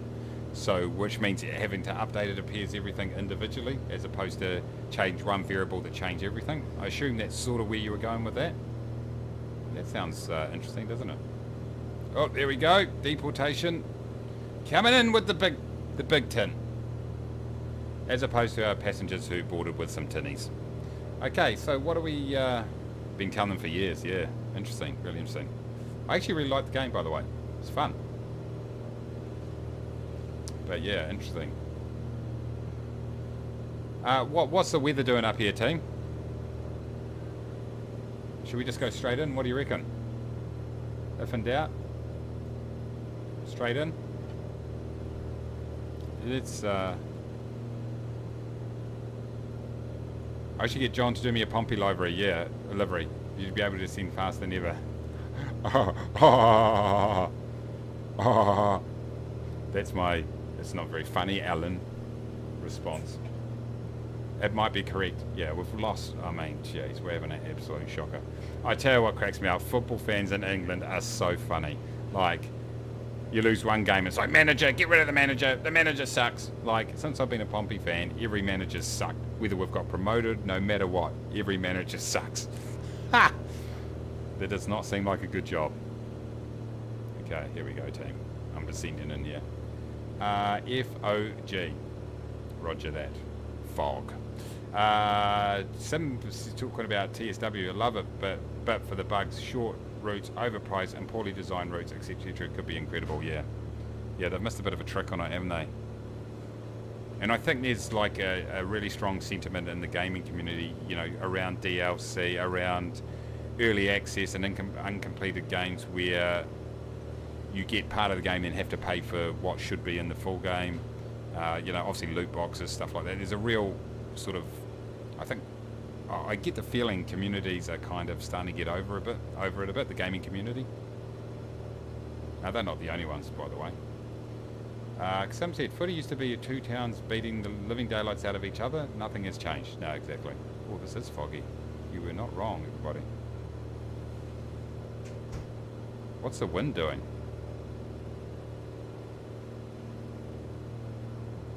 She missed you out here.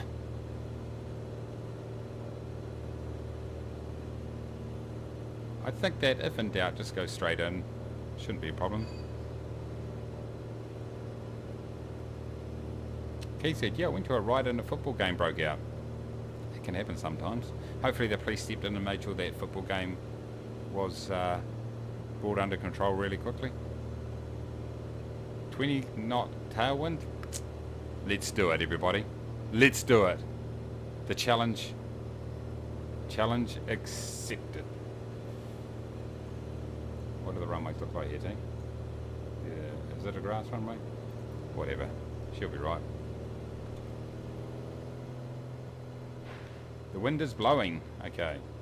Turn the demister on. It should fix right up. Yeah, exactly. Oh, this is misty, boys.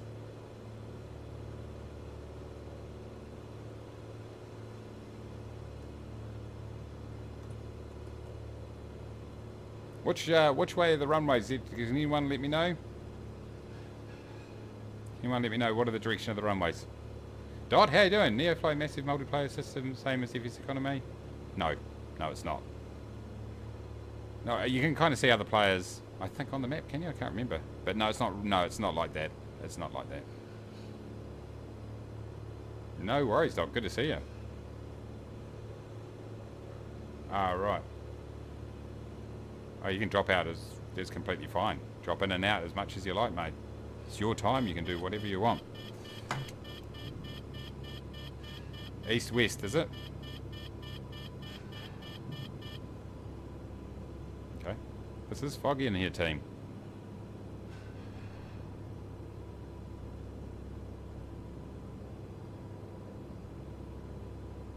What are the directions of this runway here, everybody? Is it east-west? Yeah, that's right, Dot. Yeah, I've got the honeycomb, mate. Is it definitely east-west, is it? Oh, you can do landing rates if you want. There's nothing on this one, but if you want to do them, you can. You can do them. Go ahead and do landing rates, everybody. Winner becomes a legend in their own lunchtime for a day. Go ahead, landing rates now. Alan will come and give you your own foot massage whenever you like. That's going to be your prize. I haven't checked with Alan, but I'm sure he'll be more than happy, considering that he didn't read the manual, and that's why I sucked at flying earlier. That's the least he could do for us. Here we go. There we go. I can't even see the bloody runway, everybody. Is that it there? Okay, nice. Oh, look, this is pretty awesome, everybody. This is real cool. Great choice, whoever chose this one. It was me. Just want to let you know it was me. I love it. All right, let's get our foot on the bloody...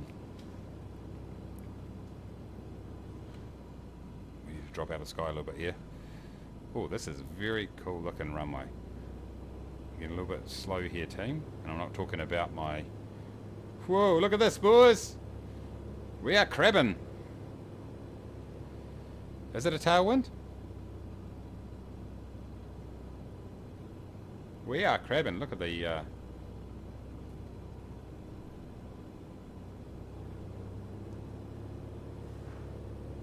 We're not going to land on the centre here. Let's just get to the centre. Round it out. Oh, that was heavy, boys. That was heavy. I blame Alan. A little bit heavy. Challenging conditions. When you combine challenging conditions with a terrible pilot, it's never going to end well, is it? It's never going to end well. Beautiful. There's a fantastic airport to fly into, though, just quietly, everybody. Loved it. That was awesome. That was what... that's what flight simulation's all about, everybody. Absolutely tremendous. As the most trusted voice in aviation, what are your thoughts on the PA28? It is. I think it is an excellent aircraft. I like that it's got complexity in it. It makes you read the manual. If you don't read the manual, or if you don't have your personal assistant Alan to read the manual, then things can go a bit ugly, so make sure you read the manual. The texturing is fantastic. You've got a bunch of different liveries are really cool. You've got interactive parts on the inside. The negatives are, the only negatives I see is that the rudders seem very, very sensitive on the ground, and the lights don't work on my honeycomb yoke with it, but that's a known issue. Also, there's a pop-out issue with the GPS, but apart from that, it's the usual high-quality standard that you expect from a Just Flight, add-on aircraft. So highly recommend. Highly recommend.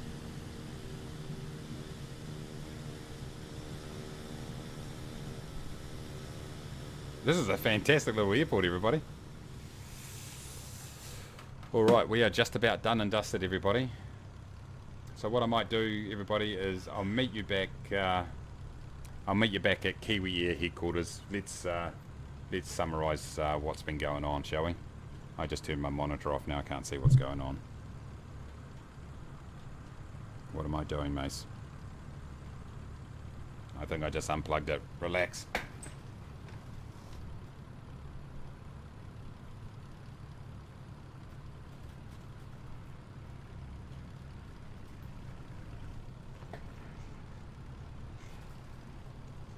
This is a smooth show, everybody.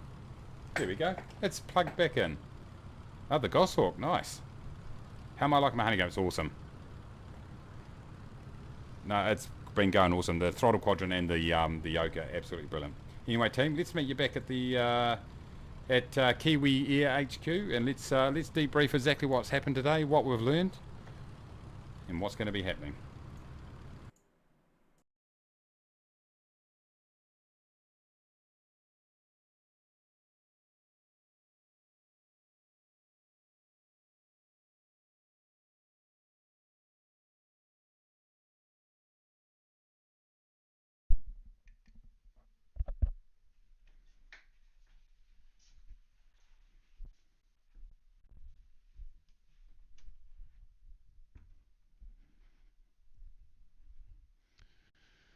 It's always good to get back to home base, everybody, particularly after that high intensity flying activity where I think we'll all agree that I showed just how good of a pilot I am. I mean, I'm the best Kiwi Air CEO pilot currently flying out there at the moment in terms of skill level. So work that one out yourself. But once again, a couple big shout outs today. Just Flight hooked me up with the Piper Arrow, which they're highly regretting right now. But get into it. If you enjoyed what you saw there, go ahead, jump on their website, get into it. Well worth it in my opinion.